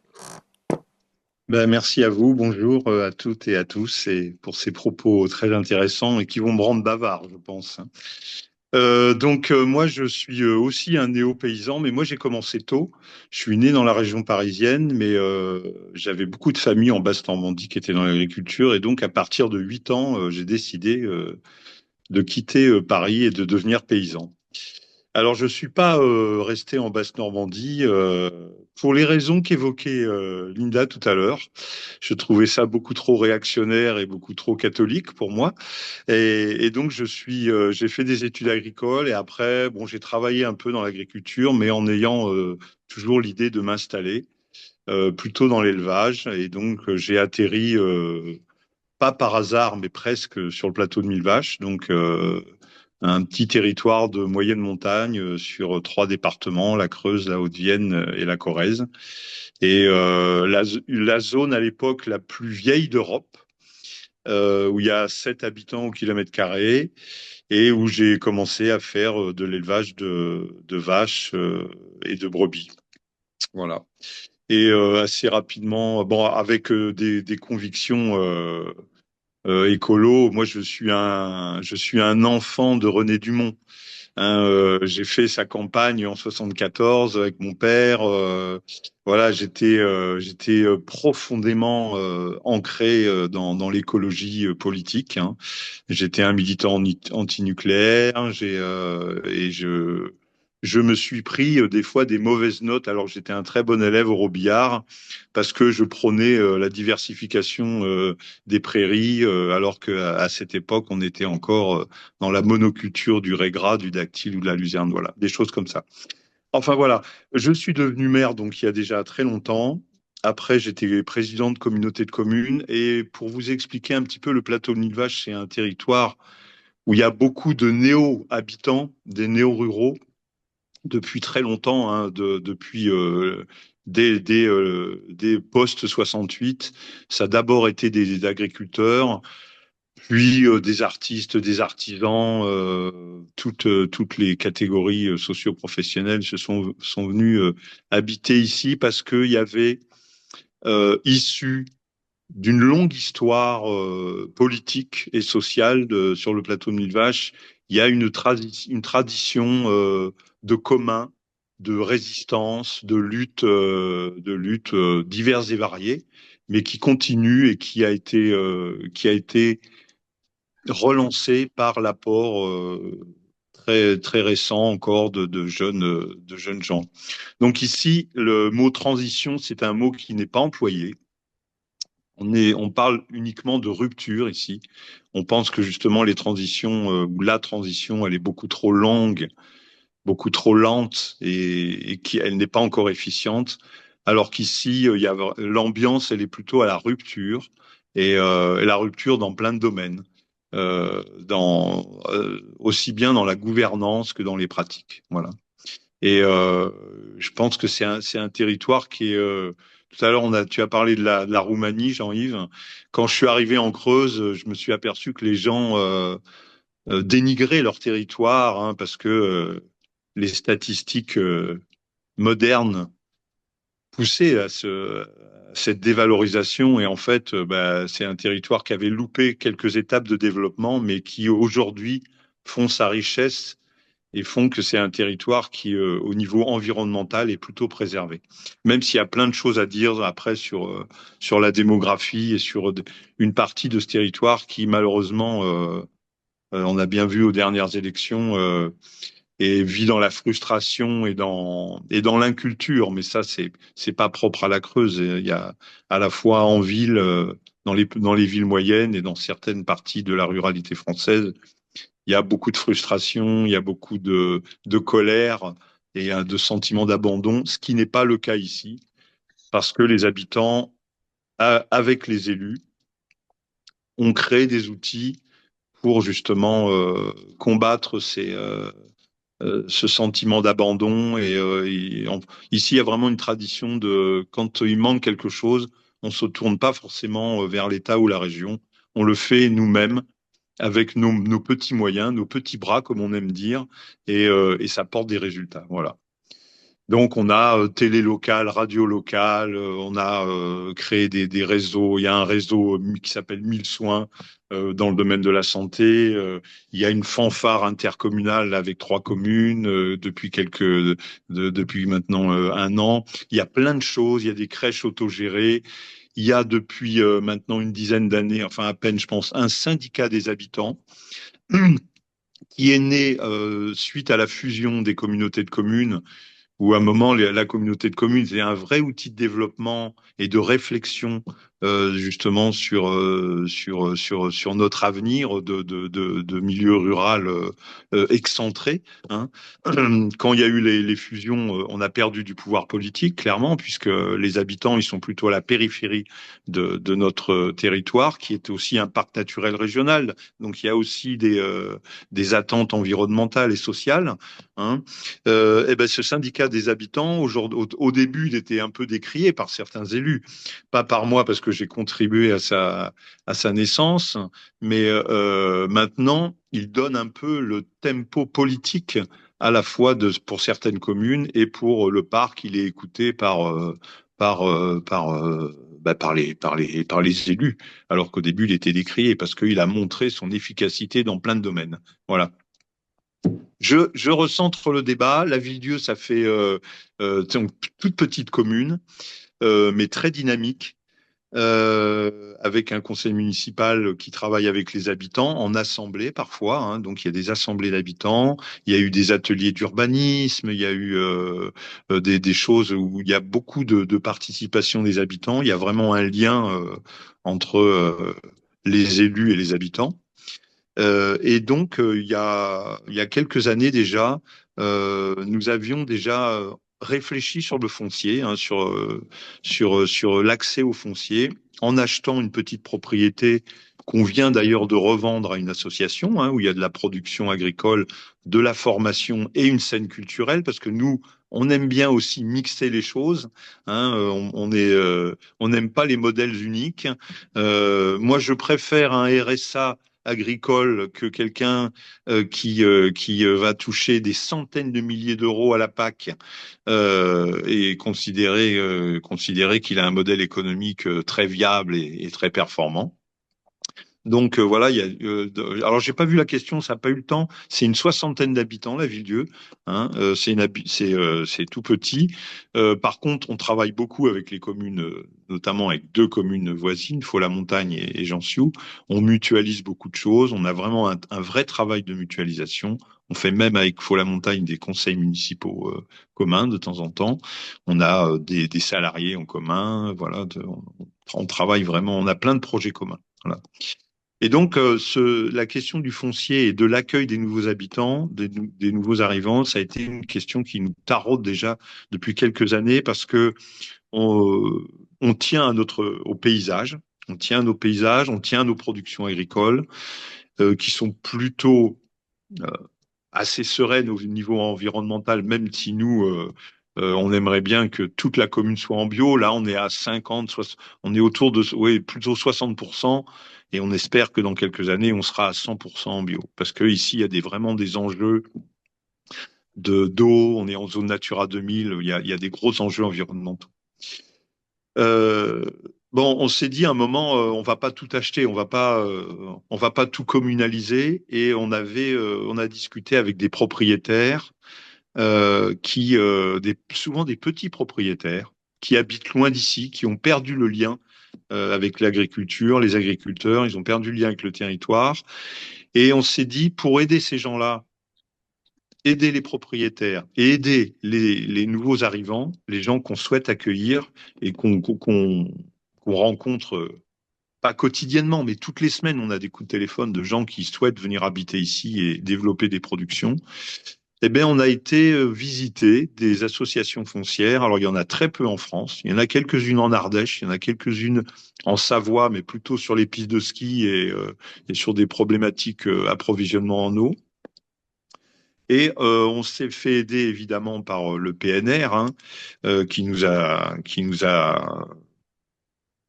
consacré beaucoup de temps et d'énergie avec un de ses chargés de mission, et la SAFER, parce qu'on voulait que juridiquement tout soit bordé et qu'on n'ait pas de surprise au moment du dépôt des statuts de l'association. On a créé une association donc foncière agricole libre. Ça y est, elle est créée. L'assemblée générale constitutive a eu lieu là il y a quelques mois. Le bureau a été élu. Et la particularité par rapport à toutes les associations foncières qui normalement sont des associations foncières de propriétaires, eh bien nous on a réussi, comme tu l'as dit, j'arrive à tordre un peu l'outil et à faire accepter à la fois par la SAFER et par l'État, puisque ça y est, le décret de création de l'association est paru. Il y a une participation des agriculteurs, donc qui sont fermiers de l'association, des porteurs de projets, des éventuels porteurs de projets, et des habitants. Et ils ont un droit de vote qui est porté par la commune, qui s'engage à porter ce droit de vote lors des décisions. Et donc, ça nous permet aussi de faire rentrer du débat, parce que nous, il n'y avait pas que la question foncière. Comme je te l'avais dit, Jean-Yves, on a un fort intérêt sur le paysage, sur les productions, sur le fait de revenir à plus d'autonomie alimentaire ici, puisqu'on est dans une zone plutôt forestière et allaitante. Et on a perdu, alors que c'était vraiment une zone de production de légumes et de fruits, plutôt au XVIIIe et au XIXe siècle, tout ça a été rayé de la carte. Et on sait qu'il y a du potentiel et on a une demande des habitants. Et donc, nous, on souhaite vraiment recréer de la production locale, de la résilience de territoire, hein, c'est clair et net. Il y a de plus en plus de marchés locaux. On a organisé à un moment l'approvisionnement des épiceries locales par des producteurs locaux au sein de la communauté de communes. Les écoles s'approvisionnent en bio et en local. Donc voilà, on a tout ce tissu riche, mais qui demande de l'investissement humain et foncier. Et donc, c'était aussi dans ce but que on veut en fait que les habitants se réapproprient les questions agricoles et que ça reste pas un débat vraiment entre agriculteurs et quelques élus. On veut vraiment que à la fois les citoyens comprennent les contraintes des agriculteurs aujourd'hui, les normes, les contrôles PAC, tout ça, et on veut que les agriculteurs soient beaucoup plus à l'écoute de la société. Aujourd'hui, on a vraiment un divorce, hein. On voit bien là les dernières élections des chambres d'agriculture, notamment dans le département voisin, la Haute-Vienne, où il y a une radicalisation des gens de la coordination rurale, et où là vraiment il y a un retour en arrière, mais enfin qu'on voit aujourd'hui dans le discours politique et notamment la semaine dernière, hein, sur l'abandon du projet, du programme sur les énergies renouvelables, la loi qui est issue de ce sénateur ex-président de Chambre d'agriculture qui veut enlever toutes les normes et réautoriser des Du produits plomb. Voilà, le sénateur du plomb. Mais voilà, c'est enfin ici il y a vraiment il y a une attente de la population pour garder un environnement sain.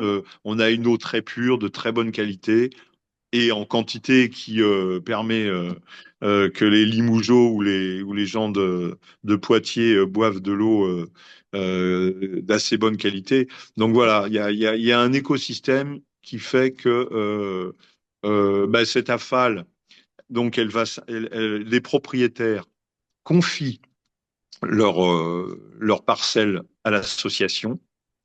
La commune garantit à la FAL un financement grâce à la dotation biodiversité pour garantir le fermage, ce qui permet de sécuriser les propriétaires. Ça, c'est un point qui est très important pour les propriétaires. Hein. Si jamais un fermier fait défaut, c'est la FAL, de toute façon, qui paye le fermage, même si le fermier ne fait pas face à ses engagements. Et par contre, la contrainte, c'est pour le fermier, c'est qu'il y a un cahier des charges. C'est label bio obligatoire, hein, ou pratique bio, puisque nous, on considère qu'il y a des tout petits producteurs qui vont s'installer plutôt aussi avec un panel économique différent. Et c'est vrai que si on leur demande un label alors qu'ils produisent très peu de produits, ça va leur coûter très cher. Ils s'engagent à respecter le label, même s'ils l'ont pas. Voilà, on est capable d'éviter les dérives, quoi. Voilà. Et en tout cas, ça a été plutôt bien perçu par nous, on pensait que les propriétaires allaient un peu rechigner sur nos exigences environnementales, et finalement, ils ont été sur la même longueur d'onde que nous. Et donc là, on a été un peu surpris, quoi. Mais surpris et rassurés et encouragés dans nos. Oui, je vois qu'on nous parle de notre député RN qui lui voit tout ça d'un mauvais œil puisque il est au Rassemblement national et lui, les questions environnementales, ça ne le préoccupe pas du tout. Voilà, et donc voilà, enfin voilà en gros l'outil.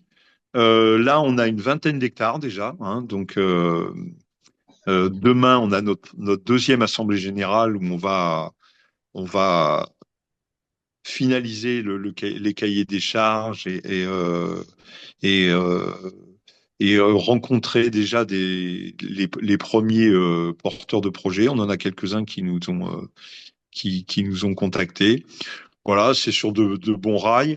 On était un peu pressé parce que l'année prochaine, il y a une agricultrice qui prend sa retraite et qui va lâcher 75 hectares en cœur de bourg avec 15 propriétaires différents. Donc nous, il y avait un peu d'urgence aussi pour pas tout ça soit abandonné, soit parte uniquement à l'agrandissement pour quelqu'un qui viendrait d'une autre commune voisine un peu éloignée. Parce que ici, même si ça s'est un peu réduit, la course à l'agrandissement, il y a encore tant que la PAC sera encore généreuse avec les primes à l'hectare, il y a encore quand même une tendance à agrandir les élevages allaitants. Voilà.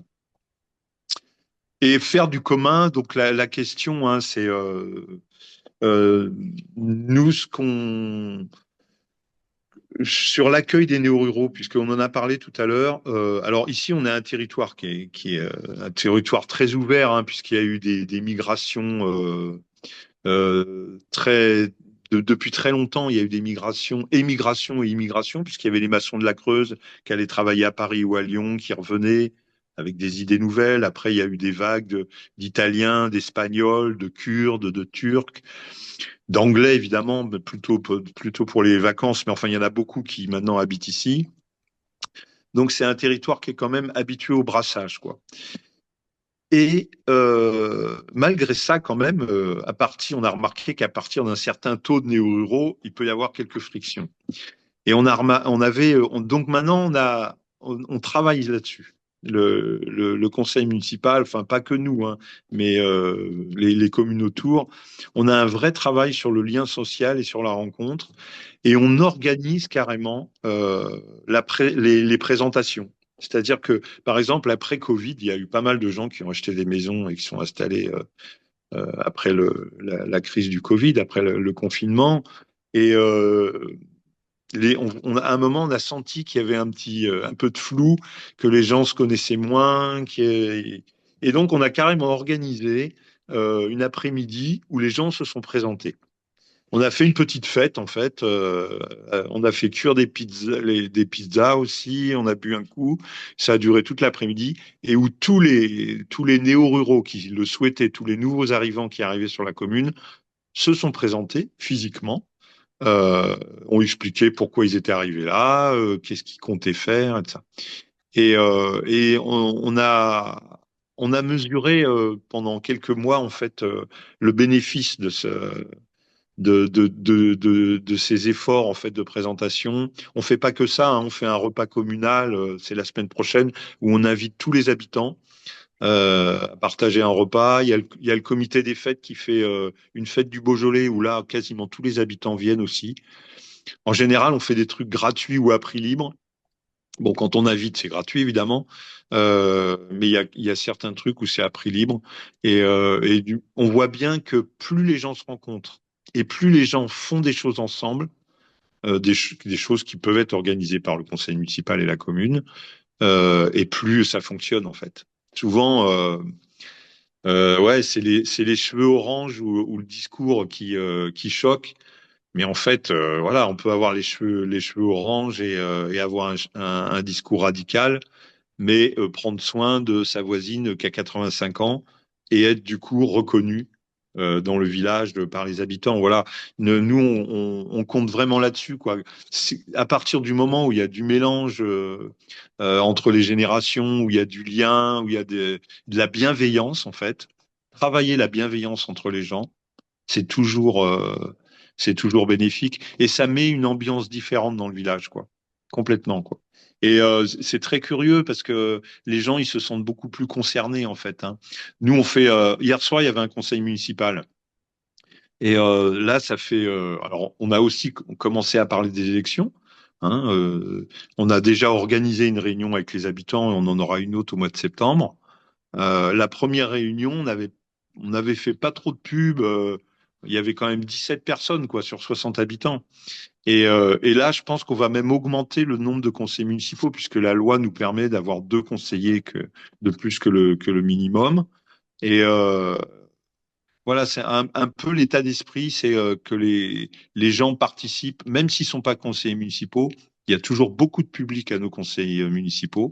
On essaye d'en faire un tous les mois pour que les gens soient vraiment au courant de toutes les problématiques et puis il y a toujours la parole libre, c'est-à-dire que depuis très longtemps, même si normalement c'est interdit, les gens ont le droit d'intervenir pendant le conseil municipal, pas qu'à la fin. On leur donne, il y a un temps de parole à la fin qui s'appelle question des habitants, mais pendant le conseil municipal, on fait en sorte que les gens participent.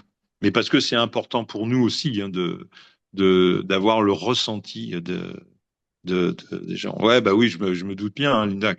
Il y a plein de conseils en France où c'est totalement interdit. Et du coup, il y a plein de conseils municipaux, même dans des villes un peu importantes, où il y a absolument aucun public dans le conseil municipal. Et et ça, c'est malheureux. Enfin, c'est pas, en tout cas, c'est pas nos pratiques, quoi.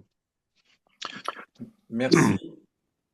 Je Merci. veux juste un tout petit complément, puisqu'on a parlé de formation aussi, et pour nous, c'est très important pour les agriculteurs déjà installés et pour les jeunes installés. Il y a eu tout un cycle de formation qui s'appelait Cultiver par temps incertain, qui a été organisé par une association d'éducation populaire, là, qui est basée à Faux-la-Montagne, et qui a été très suivi à la fois par les jeunes, mais aussi les moins jeunes et les agriculteurs locaux. Aussi là, très bon pour la rencontre, hein. C'était c'était 3 jours dans 3 jours dans une ferme, plus 6 mois après 3 jours dans une autre ferme. Avec des intervenants extérieurs, donc sur l'agroécologie, sur replanter, comment faire des haies, comment retravailler en suivant les courbes de niveau. Enfin voilà, sur la problématique de l'eau, la problématique des essences d'arbres qui peuvent qui peuvent nous aider à régénérer les sols et tout ça. Voilà. Voilà un peu. Enfin, on travaille vraiment nous sur l'écosystème, sur à la fois sur le logement, parce que je vous ai pas parlé du logement. Quand on veut accueillir des gens, eh ben il faut les loger, bien sûr. Donc nous, on a un projet d'éco-hameau là qui est, ça y est, on a eu obtenu le permis là à la fin de 2024, et je pense qu'on va vendre les premiers lots là après l'été. On a un autre projet derrière parce qu'il y a beaucoup de gens qui veulent se loger aussi ici et qui ont des problèmes de logement. Et nous, la particularité, c'est qu'il y a une réserve pour de l'habitat léger sur cet éco-hameau. Voilà. Super, Ça m'a fini. vraiment un grand, grand, grand, grand merci. Thierry, alors je vois que tu es farouchement dans l'autonomie, hein, puisque tu lis en même temps les questions, tu y réponds, c'est magnifique, c'est très très bien. Mais néanmoins, Anne aura repéré une question, Ouais. voilà, qui t'a échappé. Merci. Ah. Sur la mobilisation de Terre de Liens, la question est de Céline Braillon, pourquoi vous n'êtes pas passé par Terre de Liens? Alors, on n'est pas passé, on est passé par Terre de Liens, c'est un de nos partenaires. Mais Terre de Liens, il n'agit que sur l'achat de terrain. C'est-à-dire que dans les transactions, quand un propriétaire vend, à Terre de Liens peut acheter et il reloue. Alors que nous, on s'adresse aussi à des petits propriétaires, petits ou moyens propriétaires, mais qui sont attachés parce que ici il y a un grand, c'est très patrimonial ici. Hein. Même si les gens n'habitent pas ici, ils gardent les maisons de grand-père, de grand-mère, de grand-oncle et les terrains agricoles.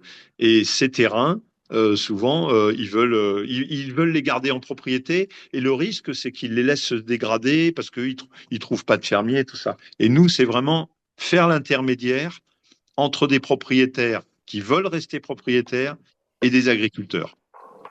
Voilà. Ok. Alors, il y a une question sur le nom de l'association qui a fait de la formation, mais peut-être que vous pourrez mettre dans le chat les coordonnées. Et si Oui, on bien sûr. remonte en amont, mais alors des questions qui s'adressent peut-être à nos trois interlocuteurs sur la réaction des syndicats agricoles, notamment la Confédération paysanne. Et puis, il ne faut pas qu'on oublie la question initiale de Chloé, qui était pour les élus. Et alors, Chloé, je vais vous proposer de la dire à l'oral parce que j'ai des problèmes de connexion et du coup, j'ai perdu le chat initial. Chloé, si vous êtes toujours avec nous.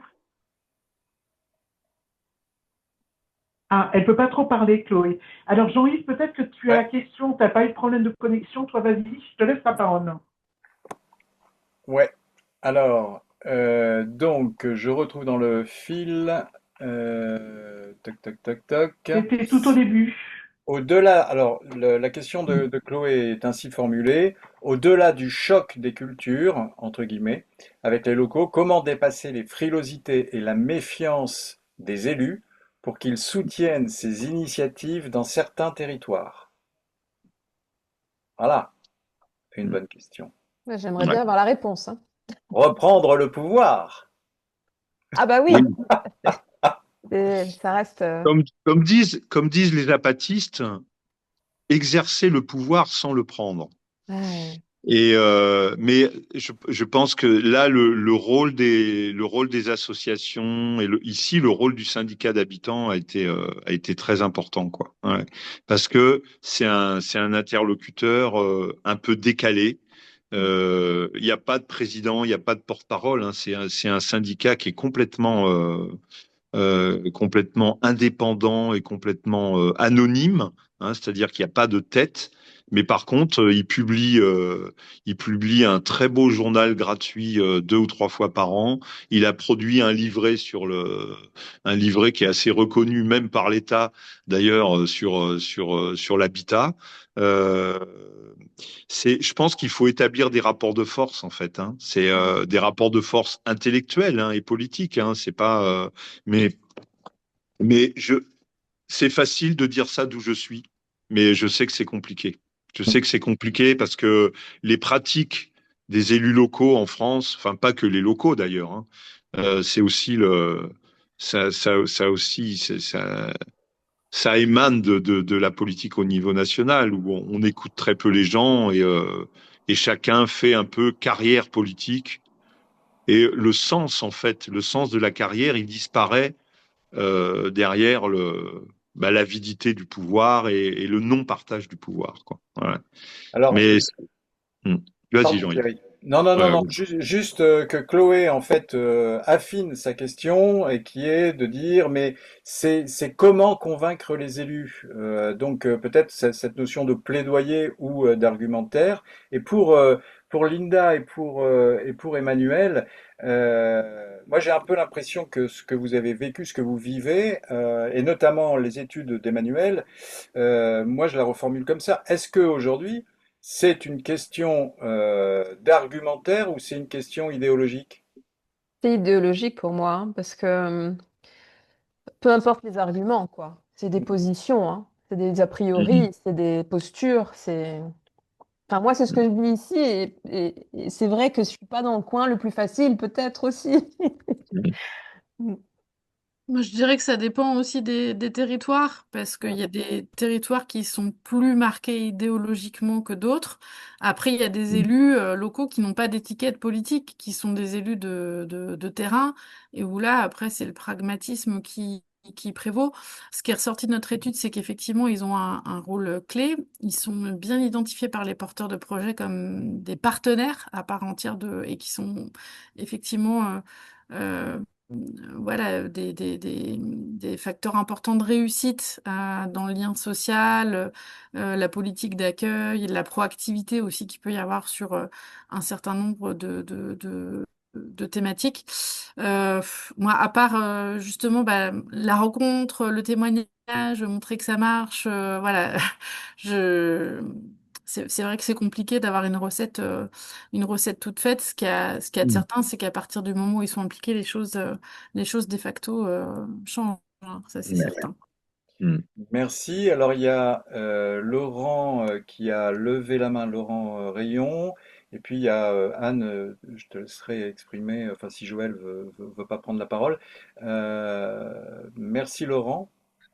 Oui, bonjour à toutes et à tous. Vous m'écoutez bien? Oui, Oui, Très bien. Parfait. Oui, moi je viens de passer 4 ans en tant que chef de projet dans le département de la Creuse. Et je ne veux pas faire de misérabilisme. Moi, ma mère est née en Creuse, mon grand-père était instituteur, j'ai passé toute mon enfance en vacances.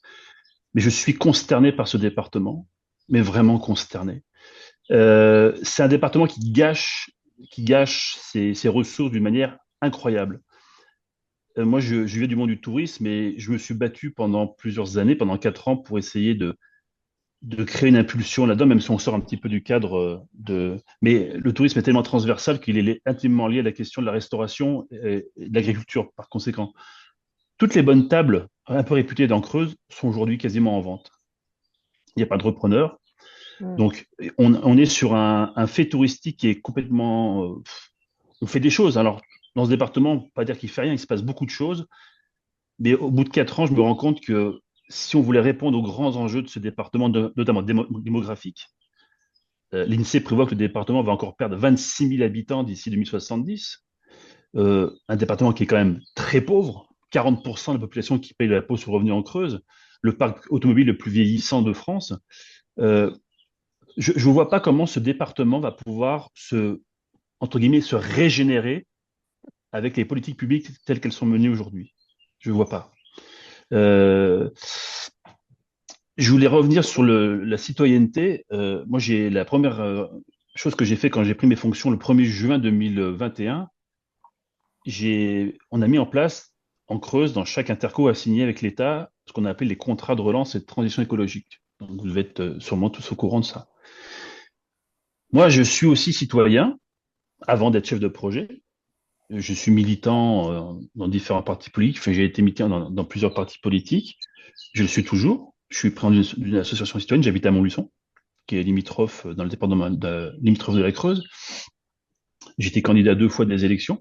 Donc, j'ai une certaine idée de ce qu'est la fonction d'élu. Ça fait 20 ans que je travaille dans le développement territorial avec des élus, pas en continuité, mais presque. Et le premier jour de ma prise de fonction, on m'a installé dans mon bureau, avec mon DGS. Donc, j'étais chef de projet sur l'entente Ouest-Creuse. On va dire c'est le quart nord-ouest, la zone de la souterraine, d'Alpalestel, Bénévent-Grandbourg. Et là, Peut-être Laurent, peut-être. oui, oui, très bien. Je voulais juste Pardon, hein. je voulais juste recentrer parce que ça me paraît très important. Oui. Le document qu'on m'a donné, c'était un document qui était par Ernst Young. C'était le cabinet d'études on a beaucoup entendu parler. C'est-à-dire que les projets de territoire en Creuse n'ont pas été faits par la lecture politique des élus, Mm. en pleine coopération avec les techniciens. Elle a été faite par un monsieur qui venait de Rennes, qui n'avait jamais mis les pieds en Creuse, et qui nous avait fait un projet de territoire à coup de tableur Excel.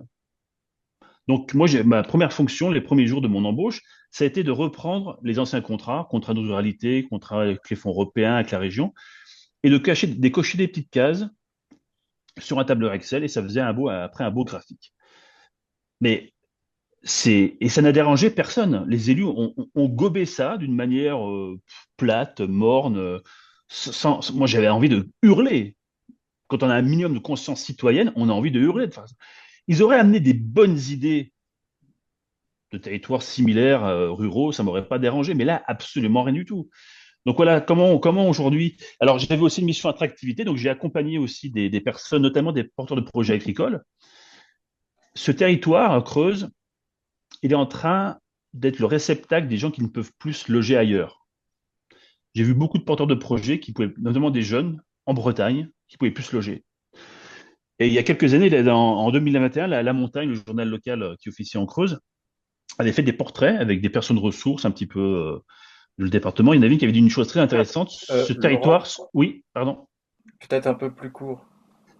Je finis, j'en ai pour 30 secondes. Ce territoire sera une zone de repli.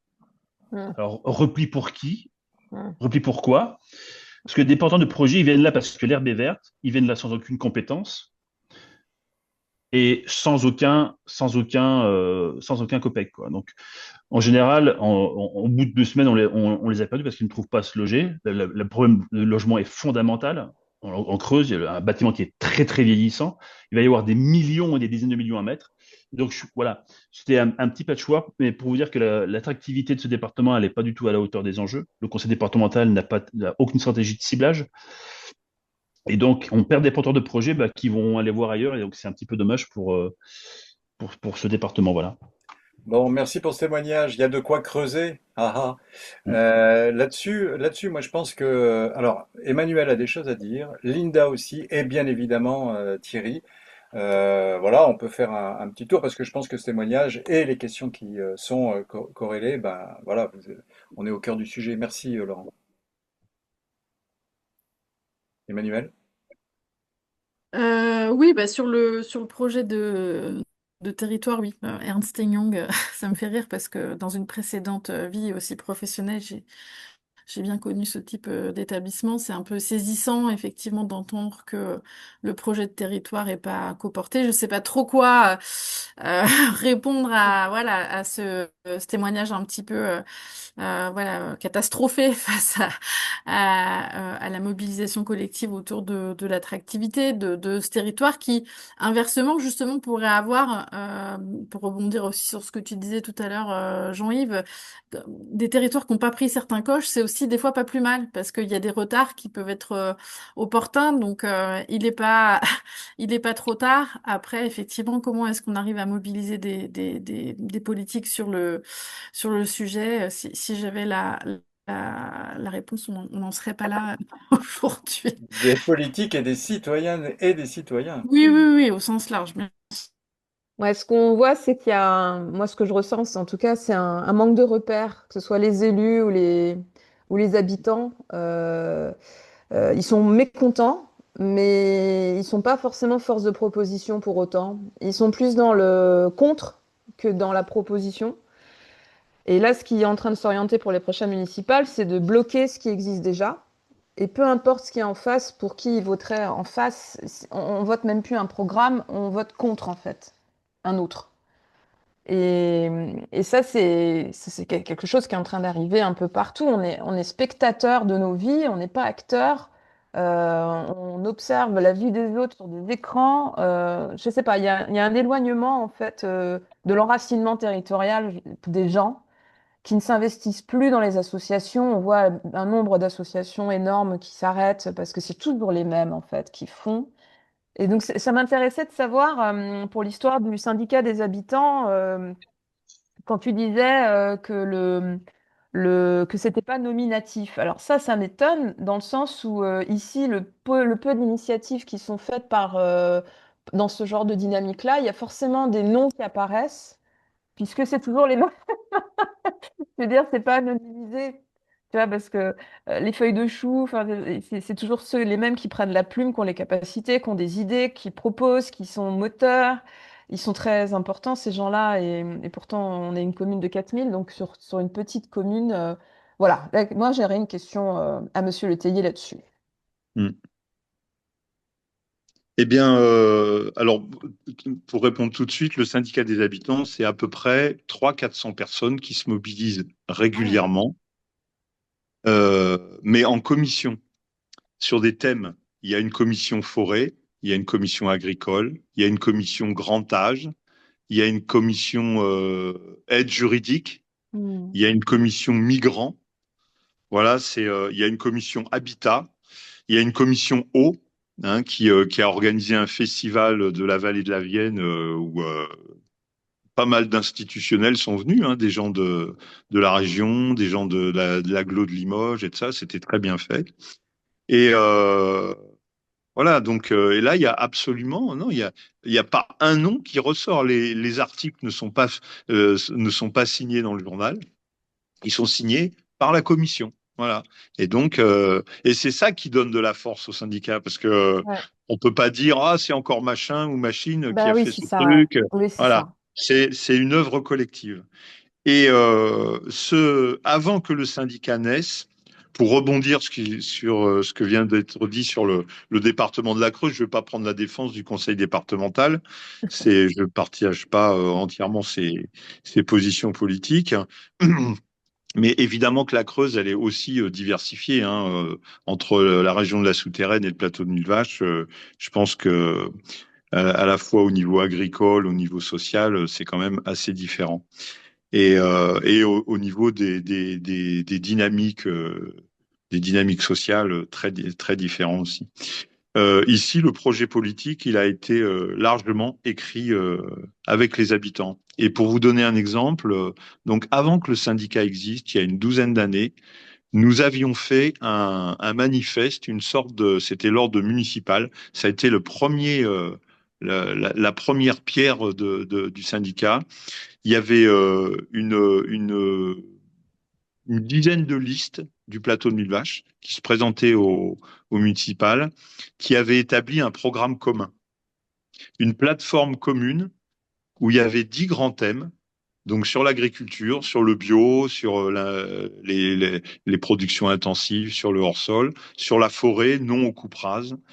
Il y avait quelque chose sur les migrants, pas d'expulsion sur la montagne Limousine. Et pour l'instant, on tient le cap. La cellule juridique du syndicat, elle a attaqué à chaque fois la préfecture et à chaque fois elle a gagné quand il y avait des migrants qui étaient menacés d'expulsion. Euh, et voilà, et le projet territoire, il touche aussi sur l'eau, sur l'accompagnement du grand âge. Hein, et là, il y a eu des choses concrètes. Il y a des gens qui se sont installés et qui aujourd'hui accompagnent des personnes âgées chez elles et en balade et tout ça, enfin, elle les promène, elle les emmène au restaurant, chez le coiffeur et tout ça, pour éviter que ces gens-là aillent en EHPAD et pour aussi qu'ils aient des interlocuteurs jeunes de voisinage en fait. Hein, voilà. Voilà, tous ces thèmes, ils font partie du projet de territoire. Il y a aussi ici une volonté que souvent on associe euh, nos, nos projets politiques à des projets culturels. Mhm. Et souvent, euh, par exemple, hier soir au conseil municipal, on a décidé de continuer un partenariat. Il y a une scène nationale à Aubusson, un théâtre, enfin théâtre et danse, une scène nationale. Donc, euh, il nous avait accompagnés lors de la création de la FAL avec un spectacle qui s'appelait Larzac sur des questions foncières, hein, où on expliquait tout ce qui s'était passé après l'abandon du projet d'extension du camp du Larzac en 82. Donc c'était un acteur qui est venu faire un one-man show sur ce thème-là. Là, on a eu cette année un spectacle à la Ville-Dieu sur le monde des soignants, parce que c'est une préoccupation aussi très importante pour nous. On a monté des maisons médicales, mais on peine à remplacer les médecins ou les infirmiers qui partent à la retraite. Là, on a 2 médecins qui sont partis à la retraite, mais il y a des jeunes médecins qui sont venus s'installer. Donc, on a quand même des espoirs et on voit que le travail paye. Voilà. Hein. Mais c'est aussi grâce à un réseau. C'est-à-dire qu'ici, on travaille beaucoup en réseau et maintenant, il y a un réseau qui s'appelle le réseau 1000 soins où en fait, les soignants vont de cabinet en cabinet sur le plateau de Mille Vaches. Et c'est en dossier médical partagé pour tous les habitants de la montagne Limousine qui le souhaitent, quoi. Voilà. Voilà, en fait, c'est des choses très concrètes hein, sur la culture, sur la mobilité. En ce moment, il y a tout un travail, le syndicat a fait tout un travail à la fois de recensement et de cartographie des trajets quotidiens sur la montagne Limousine pour voir comment on peut mutualiser, puisque nous, on n'a malheureusement pas du tout de transport en commun, enfin très très peu, il y en a un petit peu, mais très très peu. Mais voilà, le stop marche très bien, mais on voudrait l'organiser un petit peu, mettre des emplacements où les gens pourraient se garer et prendre des autostoppeurs qui attendraient. Enfin voilà, il y a toute une réflexion aussi là-dessus et qui est menée aujourd'hui par la commune, par les communes, la communauté de communes, mais aussi le syndicat. Et on s'appuie sur le travail qui est efficient, quoi. Voilà, de- sur toutes ces questions qui nous semblent primordiales, quoi. Mm. Ouais, c'est super enthousiasmant, hein, parce que nous, ça fait 20 ans que la commune d'à côté, elle cherche un médecin, tu vois, par exemple. Et Ouais, ici, ouais, bah, personne prend en stop, personne. ouais, ouais. Mm. On voit là, le décalage de territoire. Et oui, c'est comment on passe de l'un à l'autre. Finalement, votre richesse, c'est peut-être d'avoir eu ce dé- cet abandon de l'État quelque part. Bah, je pense que en fait, la sobriété et Mm, enfin, moi, je parlerai pas de pauvreté parce qu'en fait, mm. la vie est beaucoup moins chère en Creuse que si vous faites un jardin, si effectivement vous profitez de faire du stop et de ça. Ici, il y a des gens qui vivent sans voiture, alors Mm. que la voiture à la campagne, ça, ça semble toujours primordial et très important. Mais Et un voilà, par personne, quoi. après, Une c'est des par questions, personne. voilà, ouais, c'est des questions aussi d'organisation et voilà. Mm. Ouais, alors l'heure avance hein, et il faudrait pas rater Ouais. l'apéro quand même. C'est un temps Mm. convivial bon, pour recréer du commun. Simplement, si Anne est d'accord, hein, on peut peut-être s'acheminer vers la fin C'est toujours frustrant, mais c'est bon signe. Voilà, de ce temps de rencontre. Merci à Joël de nous mettre des références de philosophes qui comptent beaucoup Oui. en matière, voilà, en matière de développement local et d'hybridation, que sont Deleuze et Guattari, avec cet ouvrage qui s'appelle Mille plateaux, qui illustre bien, me semble-t-il, des expériences singulières et collectives de repossession, parce que finalement, ce que vous nous avez dit, je vais peut-être tenter une synthèse à la noix, hein, mais après tout, j'assume, ça sera coupé au montage. Mais en fait, à travers vos témoignages très riches, et merci encore, en fait, cette question de retour à la Terre, c'est effectivement ben, la Terre au sens symbolique comme au sens très pratique, à la fois dans ce qu'a dit les études, l'observation d'Emmanuel, le parcours de vie et de réflexion de Linda et les fonctions et la vision de Thierry, on est vraiment sur cette idée de dire arrêtons, stoppons d'être dépossédés, dépossédés des liens sociaux, des liens au vivant, des liens au commun. Arrêtons d'être dépossédés finalement de nos trajectoires, de nos avenirs finalement. Travaillons à ce qu'on pourrait appeler le soin, le soin entre les humains et le soin entre les humains et les écosystèmes dans lesquels ils s'inscrivent. Voilà ces témoignages-là. Et pour répondre aussi à Joël, moi je pense que l'un comment dirais-je, des éléments très importants à dire aujourd'hui, c'est que les singularités ont des invariants. Et c'est le local plus le local, qu'il soit dans un quartier d'une métropole, qu'il soit dans une ville ou qu'il soit dans un territoire, dans un petit territoire de la Grande République, il y a des invariants. Et ces invariants-là, vous nous les avez montrés, vous nous les avez indiqués, et je pense que pour tous les hussards du développement local, c'est-à-dire de l'expression citoyenne qui devient politique et qui devient matériau politique, c'est ça qui nous rassemble aujourd'hui, c'est ça qui nous motive et c'est ça qui nous dit que on peut aller vers la rupture de ce système mortifère qui enrichit que quelques-uns et qui appauvrit la planète, le vivant et tous ceux qui y participent. Voilà, Anne. Alors, merci Jean-Yves. Merci au nom de l'Interréseau, à tous les participants de ce matin et à nos trois intervenants sur un sujet qu'on a vu hautement important pour les ruraux, bien sûr, mais aussi pour les urbains. Merci Jean-Yves pour ton temps de préparation, ton énergie à défendre le sujet et ton animation de cette visioconférence. Et puis merci aussi à Carole Bégel qu'on n'a pas présentée en démarrage, qui est la secrétaire générale de l'UNADEL et qui nous a accompagnés sur les aspects techniques, mais aussi en amont sur les aspects de communication, d'inscription, et qui va assurer après ce temps la mise en ligne de l'enregistrement, et on mettra avec ces enregistrements les ressources qui ont été mises dans le chat ou celles que vous nous communiquerez après. On travaille en ce moment à la nouvelle programmation du prochain semestre. On vous communiquera dans l'été la date, mais je peux déjà vous la donner pour les présents. Le 18 septembre, ça sera le prochain jeudi du développement local et il portera sur la semaine de 32 heures. Travailler moins pour s'engager mieux, avec peut-être plein de points d'interrogation. Voilà. Autre information, une enquête sur les jeudis du développement local est en cours. Donc, certains qui ont déjà participé à d'autres jeudis l'ont peut-être reçu et je les engage fortement à y répondre. C'est important pour nous parce que ça va nous permettre de faire évoluer ces jeudis. Et j'enverrai le lien à ceux qui s'inscrivent pour la première fois au jeudi aujourd'hui. Voilà, je vous souhaite à tous et au nom de l'Interréseau un très très bon été et puis en espérant tous vous revoir à la rentrée. Bonne journée, bonne fin de journée. Merci.